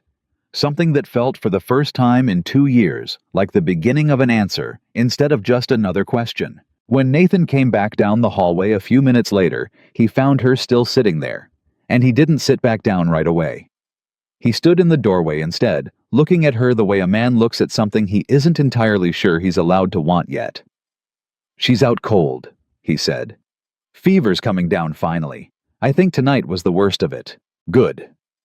Victoria looked up at him, and something in her face had softened in a way she hadn't quite let it soften before, not even during the 2 months of Friday dinners. She's remarkable, you know. The way she just says the truest thing in the room without any of the armor the rest of us build around it. She gets that from her mother, Nathan said, and for once the mention of Claire didn't come wrapped in the same careful sadness it usually carried. It came out easy, almost fond, like a fact offered rather than a wound reopened. Claire never once in her life said something she didn't mean, even when it would have been a lot more convenient to just keep quiet. I used to tease her about it, told her diplomacy wasn't her strong suit. She told me she didn't have time for diplomacy, only for the truth, and honestly, most days I think she was right about that too. I like that you can say her name like that, Victoria said quietly. Easy. Like tonight at least, it doesn't cost you as much as it usually does. Nathan considered that surprised, as if he hadn't noticed the shift himself until she pointed at it. Maybe it doesn't, he admitted. Maybe that's what you and Sophie have been doing to me this whole time, a little at a time without either of you fully realizing it. He finally crossed the kitchen and sat down across from her in the chair that Sophie had briefly occupied, close enough now that Victoria could see just how tired he actually was underneath the calm. I don't know what I'm supposed to call this. Whatever's happening between us. I don't have a name for it that doesn't feel like it's betraying something. You don't have to name it tonight, Victoria said. I don't think either of us is ready for that yet. I think tonight was just supposed to be soup and a fever, and 2 people finally saying some true things out loud instead of carrying them around alone. That's more than either of us has managed in 2 years, Nathan said. I'd call that a good night, all things considered. I would too. For a moment, neither of them said anything else, letting the quiet stretch out between them, without rushing to fill it, something Nathan hadn't let himself do in longer than he could remember. He didn't reach for her hand. She didn't lean any closer than the table already put them. But something had shifted in the small kitchen that neither of them needed to rush toward naming, and both of them seemed to understand, sitting there in the quiet with a sleeping child down the hall, and a photograph of a laughing woman watching over the refrigerator, that whatever came next didn't have to happen tonight to already be real. Victoria looked at him without looking away, and Nathan looked back at her the same way, and neither of them said a single word for a long moment that somehow said everything anyway. It was Victoria who finally broke it, glancing at the clock above the stove and pushing back her chair with obvious reluctance. I should let you sleep. You've been up since 4 this morning, and something tells me Sophie's going to want breakfast the second she wakes up, regardless of how tired you are. Probably pancakes, Nathan said, standing to walk her to the door. She always wants pancakes after a fever breaks. Like her body's trying to make up for lost time. That sounds like a fair trade to me. At the door, Victoria paused with her hand on the frame, and for a second, neither of them moved the porch light, throwing a soft yellow glow across the space between them. "Thank you for letting me stay," she said. "I wasn't sure you would." "Thank you for showing up," Nathan said. "I don't think I would have asked. I'm not always great at asking. I noticed." She glanced past him toward the hallway, toward the crayon drawings and the photograph on the refrigerator, all of it visible even from the doorway. "This is a good house, Nathan. I hope you know that. Whatever you think you've been failing at these last 2 years, this isn't it. A kid who tells the truth without flinching, drawings on every wall, a father who checks a thermometer every 5 minutes because he can't stand the thought of anything happening to her. That's not failure. That's about as far from failure as I've seen." Nathan didn't have a ready answer for that. He just nodded, throat tight, and reached out to squeeze her shoulder briefly before she stepped back toward her car. "I'll see you Friday. The real one this time. Table by the window." 7 o'clock, Nathan said. "I'm always here." She drove home that night replaying the whole evening in pieces, the crayon drawings, the photograph on the refrigerator. Sophie's small hand tugging her sleeve, the particular quiet that had settled over the kitchen table once the fever finally broke. She didn't sleep much, but for the first time in longer than she wanted to admit, the sleeplessness didn't feel like grief keeping her awake. It felt like something closer to hope, unfamiliar enough that her body didn't quite know what to do with it yet. So. The following Friday, Sophie was back to full strength, swinging her feet under the booth and narrating an entirely new obsession with Antarctic penguins, and Nathan found himself laughing. Really laughing, the kind that came from his chest, instead of just his mouth, for what felt like the first time in longer than he could remember. Victoria sat across from them both, the extra chair no longer feeling quite so extra, and watched a version of Nathan Walker she hadn't seen before, unguarded, present fully inside the moment, instead of half a step removed from it, the way he'd been every Friday since she'd met him. "You're different tonight," she said once Sophie had excused herself to the bathroom. "Different how? Lighter, like something's been set down." Nathan considered that, turning his water glass slowly, a habit she recognized now as his version of thinking out loud. "I think I finally believe you," he admitted. "About the fear thing. It took me a week of sitting with it, but I think you were right. I don't feel like I'm betraying her tonight. I feel like I'm finally doing what she actually asked me to do, instead of the version of it I built to protect myself." "That's not nothing, Nathan." "No," he agreed. "It's not." He glanced toward the bathroom hallway, making sure Sophie was still out of earshot. "I told Marcus about you, by the way. Called him up this week for the first time in months." "How'd that go?" "Better than I expected. He apologized, actually. Said he never should have pushed as hard as he did that day he sat in Claire's chair. Said he could tell something in me had changed the second I picked up the phone to call him, instead of avoiding it like I usually do." Nathan's mouth curved into something rueful. "Told me he was glad somebody finally got through to me, even if it wasn't him. I think that cost him something to say. He's not usually great at admitting he wasn't wrong first." "I'd like to meet him sometime," Victoria said. "The man brave enough to sit in that chair before I ever did." "He'd like that. He's been asking about you for weeks, actually. I think half the base knows my business by now." It didn't stay that simple for long. Nothing that mattered ever seemed to, in Nathan's experience. Grief had taught him that lesson thoroughly enough that some cautious part of him had started expecting the other shoe to drop. The second things began to feel good again. And it did drop 3 weeks later on a Tuesday that had nothing obviously significant about it, until Nathan checked the calendar on his phone and remembered with a jolt that stopped him cold in the middle of the base parking lot that it was Claire's birthday. He hadn't forgotten it exactly. He'd just let himself get far enough into the rhythm of Fridays with Victoria, and pancakes with Sophie, and ordinary Tuesdays that didn't ache the way they used to, that the date had snuck up on him, instead of announcing itself weeks in advance the way it usually did. And the guilt that landed on him standing in that parking lot was sharper than anything he'd felt in months. Not guilt about Victoria, exactly, but guilt about how easily, how naturally he'd started to forget to brace for the hard days. He called Victoria that night later than he usually would, his voice tighter than he meant it to sound. "I need to cancel Friday," he said before she'd even fully said hello. "Is Sophie okay?" "Sophie's fine. It's..." He exhaled hard, frustrated with himself for not having better words ready. It's Claire's birthday this week. I almost forgot. I've never once forgotten before, not for one single year, and the fact that I almost did this year because I've been too busy being happy is doing something to my head that I don't really know how to explain. You don't have to explain it, Victoria said carefully. But Nathan forgetting for a day isn't the same as forgetting her. You know that, right? I know that's what you'd say. Because it's true, not because it's convenient. There was a pause on the line, and when Victoria spoke again, her voice had softened. Do you want space this week? I can give you that. I don't want you to feel like I'm pulling you somewhere you're not ready to go. Nathan was quiet for a long moment, staring at the calendar app still open on his phone screen, the small red dot marking a date that had ambushed him. I don't know what I want, he admitted.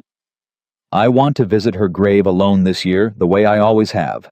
And some other part of me feels guilty for wanting anything else at all this week, even space, even quiet, even just talking to you like this. I don't know how to hold both of those things at the same time without one of them crushing the other. You don't have to hold them perfectly, Victoria said. You just have to hold them honestly. That's all anyone can ask of you, including yourself. How are you always so calm about this? Every time I unravel a little, you just meet me there. You don't panic. You don't push. I panic plenty, Victoria said, a small dry edge of humor in her voice, despite the heaviness of the conversation. You just don't see it, because I learned a long time ago how to run a very convincing meeting while quietly falling apart underneath the table. Tonight, I'm choosing not to run the meeting. I'm just going to be here on the phone for as long as you need me to be. That's the whole plan. Something in Nathan's chest loosened at that, the tight coil of guilt easing just slightly. Thank you, he said, for not needing this to make sense right now. It doesn't have to make sense. It just has to be true. And it is. He visited the cemetery alone that Thursday, the actual day, and sat there longer than he had in months, telling Claire about Sophie's Antarctic obsession about the pancakes, about small, ordinary things that felt important precisely because they were ordinary. He didn't mention Victoria much, not directly, though he suspected Claire, wherever she was, if she was anywhere at all, would have understood the omission wasn't avoidance, so much as a kind of respect, giving this one day fully back to her the way he always had.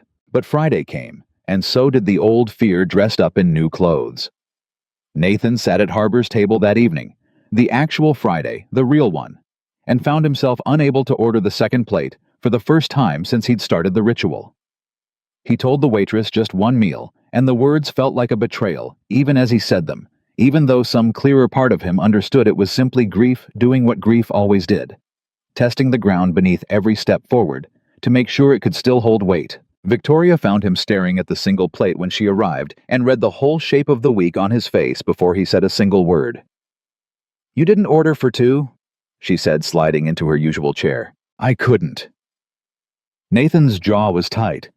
I sat here, and I picked up the menu, and I couldn't make myself say it. Like some part of me finally believed what you told me weeks ago, and now I don't know what that means for the promise. If I stop ordering the second plate, does that mean I've stopped keeping it? Did I just break something I spent 2 years protecting? Or, Victoria said gently, maybe the promise was never actually about the plate. Nathan looked up at her. She asked you not to let her absence take away every happy place you built, Victoria continued. Not to order a meal every Friday until the day you die. The plate was your way of keeping the promise when you didn't know any other way to do it. Maybe tonight you found a different way. Maybe not ordering it doesn't mean you love her less. Maybe it means you finally trust yourself to keep the promise without the ritual holding your hand through it. Marta appeared at the edge of the table just then, and Nathan glanced up at her, something working itself loose in his expression. Actually, he said, bring the second plate after all, just this once more. Victoria raised an eyebrow but said nothing, and when the food arrived, Nathan looked at the 2 plates in front of him for a long moment before he spoke again. I think I needed to prove to myself I could still choose it, he said quietly. Not because I'm trapped by it, because I want to tonight one more time on my own terms instead of out of fear. That feels different than every other Friday before this one. It feels like mine. That's not breaking the promise, Victoria said. That might be the first time you've actually kept it the way she meant. Nathan sat with that for a long moment, turning his water glass in slow circles, the way he always did when a truth was working its way through him. I don't know if I'm ready to stop completely, he said finally. Maybe not tonight, maybe not for a while yet. But I think I understand for the first time that stopping wouldn't be losing her. I think I've been so afraid of that particular ending that I never let myself imagine it might just be a different kind of beginning. You don't have to decide tonight, Victoria said. Some things take longer than one dinner to settle. The next real test came from somewhere Nathan hadn't expected. Not from his own grief this time, but from Victoria's world, the one she'd spent 2 years burying herself inside so completely that Nathan sometimes forgot in the quiet ease of their Fridays exactly how large and demanding it actually was. She showed up to dinner 3 weeks later, visibly rattled, something Nathan had never once seen from her in all the months he'd known her. She sat down without her usual composure, ordered a glass of wine before she'd even said hello. And when Nathan asked what was wrong, the whole story came out in a rush. The board wants to merge with a competitor, she said. A hostile one from my perspective, though they've dressed it up in language about synergy and shareholder value. If it goes through, I'd essentially be stepping back from day-to-day operations. Different role, different title, considerably more money, if you can believe the irony of that being the thing that makes it feel worse instead of better. Do you want to do it? I don't know, Victoria admitted. 2 months ago, I would have fought it with everything I had because stepping back would have felt like failing my father, like proving I couldn't carry what he built. But sitting here now... She stopped, looked at Nathan, at the empty water glass he still hadn't refilled with wine, at the whole strange, unplanned life that had grown up around this table in the last few months. Sitting here now, some part of me is wondering if stepping back might actually be the first honest choice I've made about that company since he died. Everything up until now has just been reflex, grief pretending to be duty. Talk me through it, Nathan said. What does your gut say underneath all the board pressure and the guilt? Victoria took a slow sip of wine, considering the question with the same seriousness she gave everything he asked her. My gut says I've spent 2 years running that company like it was a shrine instead of a business. Every decision filtered through the question of what he would have wanted, never once through what I actually wanted. I haven't hired a single person in 2 years without imagining his approval or disapproval hovering somewhere over my shoulder. That's not leadership, Nathan.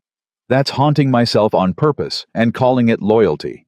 That sounds a lot like something somebody said to me a few weeks ago. Nathan said, a small, knowing smile tugging at the corner of his mouth. Don't, Victoria said, but she was smiling too despite herself. It's different when it's someone else's advice coming back around. Deeply annoying, actually. Fair enough? Nathan reached across the table, an easy, unplanned gesture that surprised them both slightly and covered her hand with his for just a moment. For what it's worth, whatever you decide, I don't think it changes what I've seen in you these last few months. You showed up at my door with soup for a kid that wasn't yours because you didn't like the idea of me being alone with something hard. That's not a woman who's only ever capable of running a company. That's just a woman who forgot for a long time that she was capable of anything else. Victoria's eyes were bright when she looked up at him, and for a moment neither of them said anything at all, the noise of the restaurant fading into something distant and unimportant around the edges of the booth. What would you do? She asked finally. If it were you, if someone offered you a way out of carrying something this heavy. Nathan thought about it seriously, the way he thought about everything she asked him. I think I already got my answer to that question, he said. A few weeks ago, sitting right here staring at a plate I couldn't decide whether to order. I think the honest answer is, you don't put the weight down all at once. You just start choosing one Friday at a time, whether you're carrying it because you love it, or because you're scared of what happens if you don't. I think I'm going to say yes, she said finally, to the merger.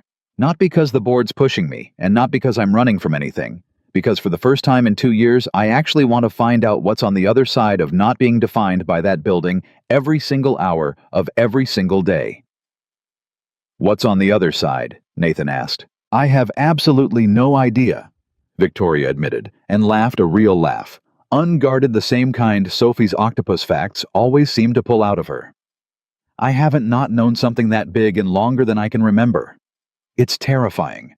It's also the first time in 2 years that terrifying has felt like the good kind. The board approved the deal 6 weeks later, and the following Saturday, the first free Saturday, Victoria had allowed herself in longer than she could remember. Nathan called and asked, with a nervousness in his voice she'd never once heard from him before, whether she'd want to do something that wasn't a Friday dinner at Harbor's table. Like what? Victoria asked, unable to keep the smile out of her own voice. I don't actually know, Nathan admitted. I haven't been on an actual date in almost a decade. I proposed to Claire on a beach and then never really had to figure out dating again after that. I might be terrible at this. I find that hard to believe, Chief. Wait and see. He picked her up that Saturday, in a truck that still had a child's booster seat in the back, and drove them without much explanation to a stretch of coastline north of town, where the water was calm enough for kayaks, and spent the first 20 minutes fumbling with life vests and paddles, while Victoria laughed at him from the shore, more relaxed than he'd ever seen her. This is either the most romantic thing anyone's done for me in years, she called out, or you're about to drown me in front of witnesses. Bit of both, probably, Nathan called back, finally getting his own vest clipped. Claire used to make fun of me for exactly this. Said I could survive live combat but couldn't figure out a buckle to save my life. They spent 2 hours on the water that afternoon, not talking about grief, or companies, or fear, just paddling slowly along the coastline, while Nathan pointed out landmarks from his childhood, and Victoria admitted somewhere around the second hour that she hadn't been outdoors for pleasure, not exercise, not networking, just pleasure in longer than she could actually calculate. I used to hike, she said, trailing her paddle lazily through the water. Before the company, before my father got sick the first time, and I started measuring my whole life against how much of it I owed him. I used to be a person who did things like this without needing an occasion. You can be that person again, Nathan said. I don't think it ever actually leaves you completely. I think it just gets buried under everything else for a while. Is that what happened to you? The version of you that existed before Claire, before the Navy, before any of it? Nathan considered the question, letting his own paddle rest across his lap as the boat drifted. I think I buried mine on purpose, he admitted. It felt safer that way. Easier to be Chief Walker, easier to be a father, easier to be a man keeping a promise than to figure out who I actually was underneath all those roles. You're the first person who's made me want to find out again. Victoria didn't say anything to that, not right away. She just reached across the small gap between their kayaks and let her fingers rest briefly against his, the water rocking gently beneath them, and for a long moment, neither of them needed any more words than that. They paddled back toward shore as the light started to change gold, sliding into that soft, unhurried blue that comes right before evening, and Nathan found himself thinking for the first time in 2 years that a good day didn't need to be measured against the ones he'd had with Claire to still count as good. It was simply its own thing, new unearned and entirely his to keep. Same time next Saturday, he asked once they'd hauled the kayaks up onto the sand. I was hoping you'd ask, Victoria said. Though I should warn you, I'm going to insist on driving next time. I've seen you attempt a life vest buckle. I have real concerns. Fair, Nathan admitted, laughing. Very fair. Word traveled fast in a town the size of theirs, and by the time the following Friday rolled around, half the regulars at Harbor's table had already caught wind one way or another that Chief Walker had been seen kayaking with the CEO, who used to sit alone at his table twice a week. Marta didn't say a word about it, though the knowing look she gave Nathan when she seated them both spoke plenty. Old Pete raised his beer glass in their direction and offered nothing but a slow, approving nod. No theories left to whisper this time. Nathan noticed it felt the old instinct to bristle at being watched rise up in him out of habit and then let it go almost as quickly as it came, surprising himself with how little it actually cost him. Whatever this was becoming, it wasn't something he needed to hide anymore. Sophie noticed the change before either of them fully admitted it out loud. She'd started drawing pictures at school of the three of them. Stick figures with a sun overhead, and a crooked little house that looked suspiciously like the one on the quiet street, with the crooked basketball hoop. And one Friday, she slid one of these drawings across the table with the same casual confidence she'd once used to explain octopus anatomy. For your fridge, she told Victoria. You don't have any drawings on yours. I checked last time we came over. That's sad. Everybody needs at least one kid's drawing on their fridge. Victoria held the drawing carefully, studying the three stick figures, the sun, the crooked house, longer than the moment probably called for. There was a fourth figure, two smaller, standing slightly apart from the other three, near what looked like a cloud, and Victoria's throat tightened before she even asked. "Who's this one?" she asked gently, pointing to the smaller figure. "That's my mom," Sophie said matter-of-fact, no hesitation in it at all. "She's still around, just like watching. I put her in most of my drawings now. My teacher says that's healthy. She said lots of kids draw people they miss, and it doesn't mean anything's wrong with me." "Your teacher's right," Victoria said, her voice not quite steady. "It's not wrong at all. I think it's one of the best things I've ever seen anyone draw." "I'll put it up tonight," Victoria added, folding it carefully. "Right in the middle where I'll see it every morning." "Good," Sophie said, satisfied, already moving on to whatever new fact had captured her attention that week. Entirely unaware of the weight of what she'd just handed over, a family drawn in crayon, offered without hesitation, to a woman who'd spent 2 years believing she didn't belong inside anyone's picture anymore. Nathan watched the whole exchange without saying a word. Something thick lodged in his throat. When Sophie finally excused herself to go look at the dessert menu with Marta, he reached over and took Victoria's hand across the table, not letting go this time, even when the waitress came back to refill their water glasses. "She's never drawn Claire watching over a picture with someone new in it before," he said quietly. "Not once in 2 years. I think that might be the biggest thing that's happened all night, and neither of us fully clocked it until just now." "I noticed," Victoria said, her voice thick. "I don't think I've ever been handed something that heavy by an 8-year-old with quite so little ceremony." "That's Sophie," Nathan said, a small, proud smile breaking through. "She doesn't do ceremony. She just tells you the truth and lets you catch up to it." Nathan watched Victoria fold the drawing carefully into her bag. Watched her hands not quite steady as she did it, and felt something settle into place inside his own chest that he hadn't let himself trust in a long, long time. The quiet, unremarkable certainty that whatever this was becoming, it wasn't a betrayal of anything. It was simply what came next, arriving slowly in crayon and pancakes and Friday dinners, exactly the way Claire had always told him. Good things tended to arrive when you finally stopped bracing yourself against them. "You okay?" he asked Victoria quietly, once Sophie had gone back to describing the migratory patterns of emperor penguins in exhaustive detail. "I'm better than okay," Victoria said, and meant it more fully than she had meant almost anything in 2 years. "I think I finally understand what you meant that very first night. About keeping a promise instead of just being stuck. I didn't understand it then. I think I finally do." "What changed?" "You did," Victoria said simply. "Watching you learn how to put that weight down one Friday at a time. It taught me I was allowed to put mine down too. I don't think I would have found my way there on my own. I'm not sure I would have even known to look." "I don't think either of us found our way there alone," Nathan said. "I think that's sort of the point. 15 years in the Navy, and nobody ever taught me that the hardest thing to survive wasn't combat. It was learning how to let somebody else carry part of the weight without feeling like I'd failed at carrying it myself." Sophie came bouncing back to the table. Just then a decision apparently reached about dessert, and the moment folded itself back into the easy, ordinary rhythm of a Friday night. A father, a daughter, and the woman who had walked in out of the rain months ago and asked the one question nobody else had the nerve to ask. Nathan reached for her hand again under the table, and this time neither of them let go. Months passed, the way they do when a life finally starts moving forward again. Not in dramatic leaps, but in small, accumulating, ordinary things that only revealed their size when Nathan stopped to look back at how far they'd come.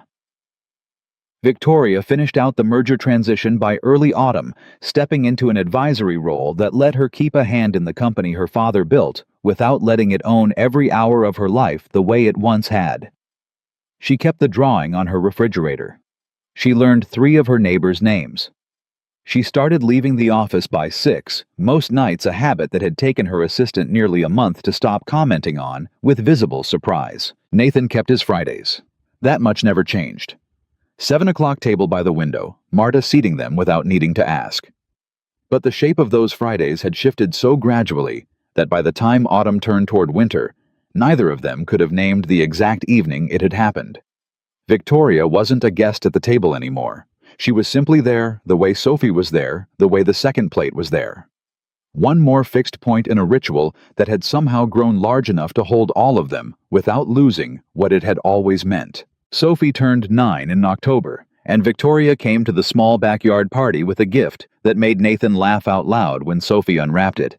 A children's field guide to deep-sea creatures, thick as a phone book, with a handwritten note tucked inside the front cover that simply read, "For the future marine biologist. Octopus hearts and all. Love, Victoria." She wrote, "Love," Sophie announced to the whole party, holding the book aloft like evidence in a trial only she understood the stakes of. "Dad, she wrote love. I saw that, kiddo. Are you guys getting married?" The whole backyard went quiet for half a second.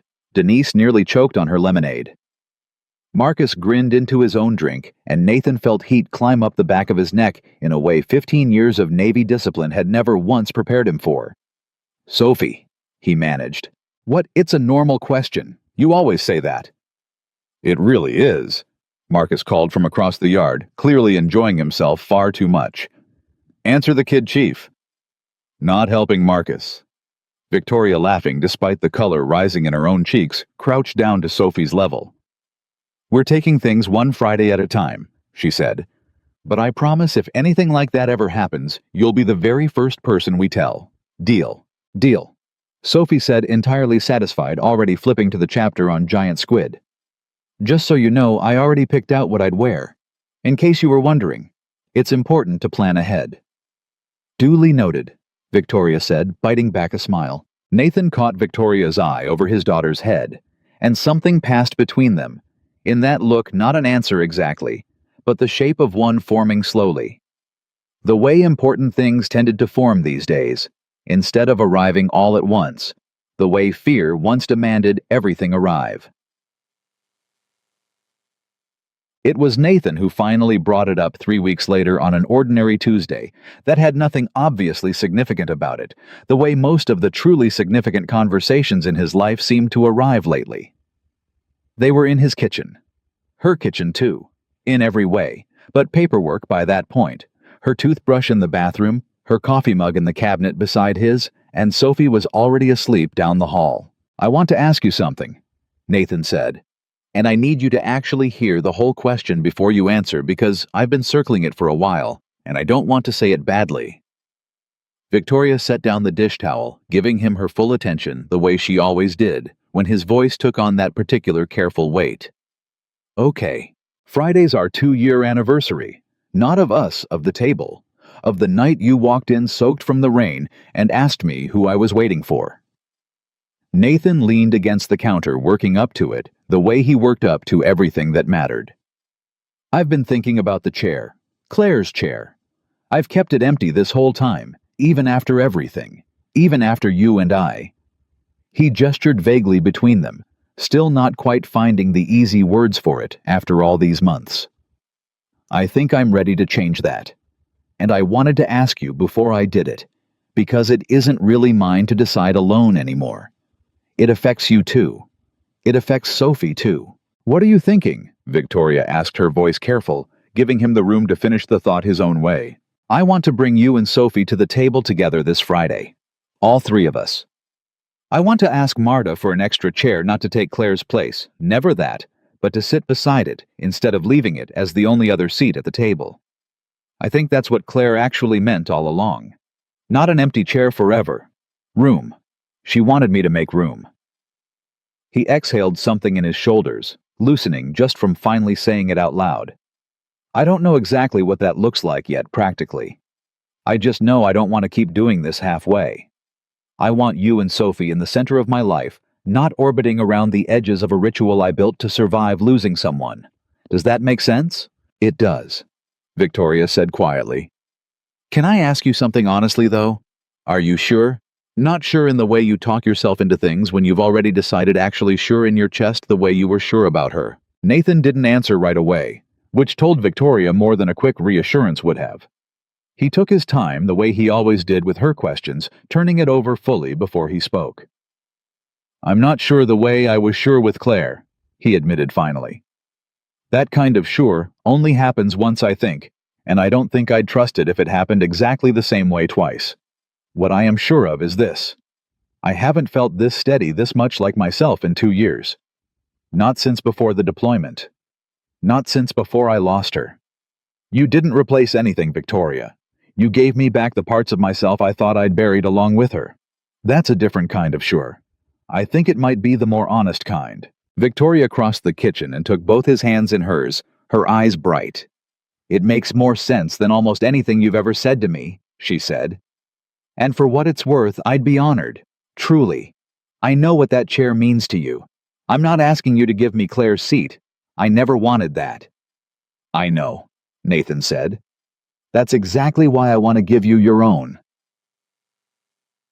Friday arrived cold and clear, the first real frost of the season silvering the grass along the harbor. When Nathan pulled into the restaurant's lot with Sophie beside him in the truck, her nose pressed to the window, the whole drive over, buzzing with an excitement she hadn't fully explained even to her father. You're being very mysterious tonight, Nathan told her, parking the truck. I have a plan, Sophie said, unbuckling with the brisk efficiency of a 9-year-old on a mission. Care to share it with the class? Nope. You'll see. She was already halfway out of the truck before he'd even cut the engine, her sneakers hitting the gravel with a determined little skip. Nathan sat there a moment longer than he needed to, watching her go, feeling the particular mix of nerves and certainty that came with the decision he'd been circling for 2 years, finally arriving at its actual doorstep. He thought briefly of the first time he'd ever walked through that same door, a grieving man in a pressed collar, ordering 2 meals out of desperation, more than hope, with no idea that a broken-down car and a soaked, unstoppable stranger would eventually walk him all the way here. He allowed himself a small private smile before following his daughter inside. Victoria was already at the table when they walked in 7 o'clock, exactly the way it always was. Except tonight, for the first time in 2 years, she wasn't sitting in the extra chair pulled from a neighboring table. She was standing beside the window and next to Claire's chair, where the second unclaimed seat had sat empty for 2 straight years, waiting for nothing and no one. There was now a proper chair.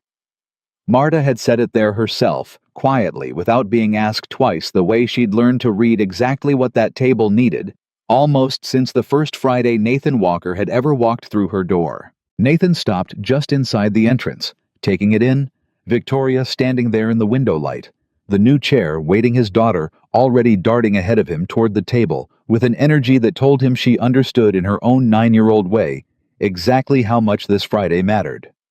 Sophie reached the table first and stopped looking at the new chair for a long moment before turning to look up at her father, who had just caught up behind her. Is this Mom's chair? She asked, her small hand resting lightly on the back of it. Nathan crouched down to her level the same way he had 2 years earlier in a doorway that had changed both their lives forever, and looked his daughter directly in the eye. No, baby, he said, his voice steady, despite the emotion thick underneath it. That one. He nodded toward the original chair, the one that had held 2 years of quiet devotion, 2 years of cold rosemary potatoes, 2 years of a promise kept the hardest way he knew how. That one is still your mom's. It'll always be your mom's. This new one is Victoria's. We're making room, Soph. Not taking anything away, just making room. Sophie considered this with the gravity she brought to everything that mattered, her small hand still resting on the back of the new chair. Then slowly she reached over and placed her other hand flat against the back of the original chair too, one hand on each, touching both at once, connecting them the way only a child could, without overthinking the weight of the gesture. Mom would want us to be happy too, Sophie said quietly, and it wasn't a question this time. It was a fact delivered the way she delivered every fact she was certain of, the number of hearts in an octopus the color of squid blood. The truth her father had spent 2 years too afraid to fully believe on his own. Nathan felt something break open in his chest that had nothing to do with grief this time. 2 years of carrying a promise like a burden finally cracking apart to reveal what had been underneath it the whole time. Not obligation, not fear, but love, that had simply been waiting patiently for permission to grow instead of just survive. Yeah, Nathan said, his voice rough, reaching out to pull his daughter into a hug right there beside the table, not caring who in the restaurant was watching. Yeah, baby. She really would. They sat down together a few minutes later. Nathan in his usual seat, Sophie beside him, Victoria settling into her new chair with a quiet, careful reverence that told Nathan she understood exactly what had just been offered to her. Marta brought 3 meals this time, instead of 2, setting Claire's plate down in its familiar spot, with the same unspoken respect she'd shown it for 2 straight years. And for the first time since Claire died, the table by the window held a family instead of a memorial. To new chapters, Victoria said quietly, lifting her water glass once Marta had stepped away. And to old promises finally being kept the way they were always meant to be. To old promises, Nathan echoed, raising his own glass. And the people brave enough to help a stubborn man finally understand what they meant. Sophie, not to be left out, raised her lemonade with great ceremony. 2 octopus hearts, she declared. And my family. That's not really a toast, Soph, Nathan said, laughing. It's my toast. I get to decide what it's about. She clinked her glass against his with total confidence, then reached over and clinked it against Victoria's too, and then, after a brief pause, leaned over and gently, carefully tapped her glass against the rim of the empty one, sitting in front of Claire's chair. Her too, Sophie said simply, like it was the most obvious thing in the world. She's still at the table. She's just not thirsty anymore. Nathan felt his throat close up entirely at that something too large for words moving through his chest, and he reached over and pulled his daughter into a one-armed hug right there at the table, pressing a kiss to the top of her head, unable to speak for a moment. Nathan laughed. Really laughed, the kind that came all the way up from his chest, once he'd found his voice again, and clinked his glass fully against his daughter's, and then against Victoria's, and for a long moment, the 3 of them just sat there together, warm and unhurried, while outside the window, the harbor lights came on one by one against the early winter dark. Later, once Sophie had drifted into the particular happy exhaustion that followed a good night out, her head resting against her father's arm while she fought to keep her eyes open. Nathan looked across the table at Victoria and found himself thinking back without meaning to that very first rainy Friday. The stranger who'd walked up to his table uninvited, soaked to the skin, and asked the one question nobody else in 2 years had the courage to ask. You know, he said quietly, I spent 2 years thinking I was waiting for something. Some sign, some permission, some proof that it was okay to keep going. I built an entire ritual around it and told myself it was about keeping her memory alive, and some of that was true. But I think the real truth is, I was just waiting. Waiting for someone to walk through that door and ask me the question I didn't have the courage to ask myself. And now, Victoria asked softly. Now I don't think I'm waiting for anything anymore, Nathan said. I think I finally got the answer I didn't know I needed. Turns out it wasn't a sign, it was you, for what it's worth. Victoria said, her voice unsteady, in a way she rarely let it be. I didn't walk into this restaurant that night looking for anything either. I told myself it was the car the rain 10 minutes to kill. I think some part of me had been waiting just as long as you had. I just hadn't built a ritual dramatic enough to notice it. What were you waiting for? Victoria considered the question the way she considered everything he asked her, slowly, honestly, unwilling to reach for the easy answer. Permission, I think. Same as you. Permission to stop being only my father's daughter, only the company's chief executive, only the woman who never let anyone close enough to ask her a real question. I spent 2 years so certain that slowing down meant failing him. I didn't know I was allowed to build something of my own until I watched you learn how one Friday at a time. We didn't save each other. Nathan said half to himself, working the thought out loud the way he did now without the old fear of where it might lead. I don't think that's quite it. I think we just reminded each other that healing was still possible. That it hadn't closed itself off just because we'd both convinced ourselves it had. That sounds right, Victoria said. That sounds exactly right. Victoria reached across the table and took his hand, her thumb tracing gently over his knuckles, and neither of them needed to say anything else for a long while. The noise of the restaurant fading softly around them, the way it always did when the 2 of them found each other in a room. The second plate still came every Friday. After that, Claire's chair stayed exactly where it had always been. Honored, remembered, never once emptied of what it meant. But it was no longer the only place love had room to sit at that table. Nathan Walker had spent 2 years believing that keeping Claire's memory alive meant keeping himself frozen in the moment he lost her. That grief and joy could never share the same table without one betraying the other. He knew better now. He had learned the hard way, in the gentlest way a hard lesson can ever arrive, that love does not run out when someone new walks through the door. It simply makes room the same way a chair does, the same way a promise does, when it is finally understood, instead of just obeyed. Sophie fell fully asleep against his arm before dessert ever arrived, and Nathan sat there in the golden window light with his daughter breathing steady beside him, and the woman who had saved him from his own careful grief sitting across the table, and understood with a certainty that settled all the way down into his bones that he was no longer the man who sat alone every Friday, waiting for someone who would never walk through that door again. Marta came by one last time before closing, glancing at the sleeping child. The 2 full water glasses, the empty plate that had once again been eaten in full company instead of cold silence, and simply smiled the quiet, knowing smile of a woman who had watched this table for 2 years and understood better than almost anyone exactly what it had finally become. "Same time next Friday, Chief?" she asked the way she always did. Nathan looked around the table at his sleeping daughter, at Victoria's hand, still resting in his, at the empty chair that would always belong to Claire, and the second newer chair that belonged now to someone who had walked in out of the rain and refused to look away from what she saw, and answered the way he always had, the way he always would, though the words meant something entirely different now than they had 2 years earlier. 7 o'clock, he said. "We'll be here." He was finally exactly where he was always meant to be, surrounded by the people who had taught him that keeping a promise and finally living again were never, not once, the same thing as letting someone go. Nathan Walker had spent 2 years believing love only knew how to hold on by staying still.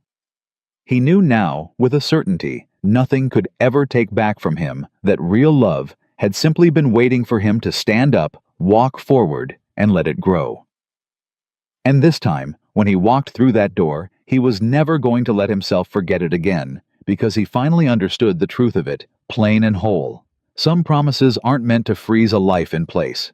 They're meant to set it free.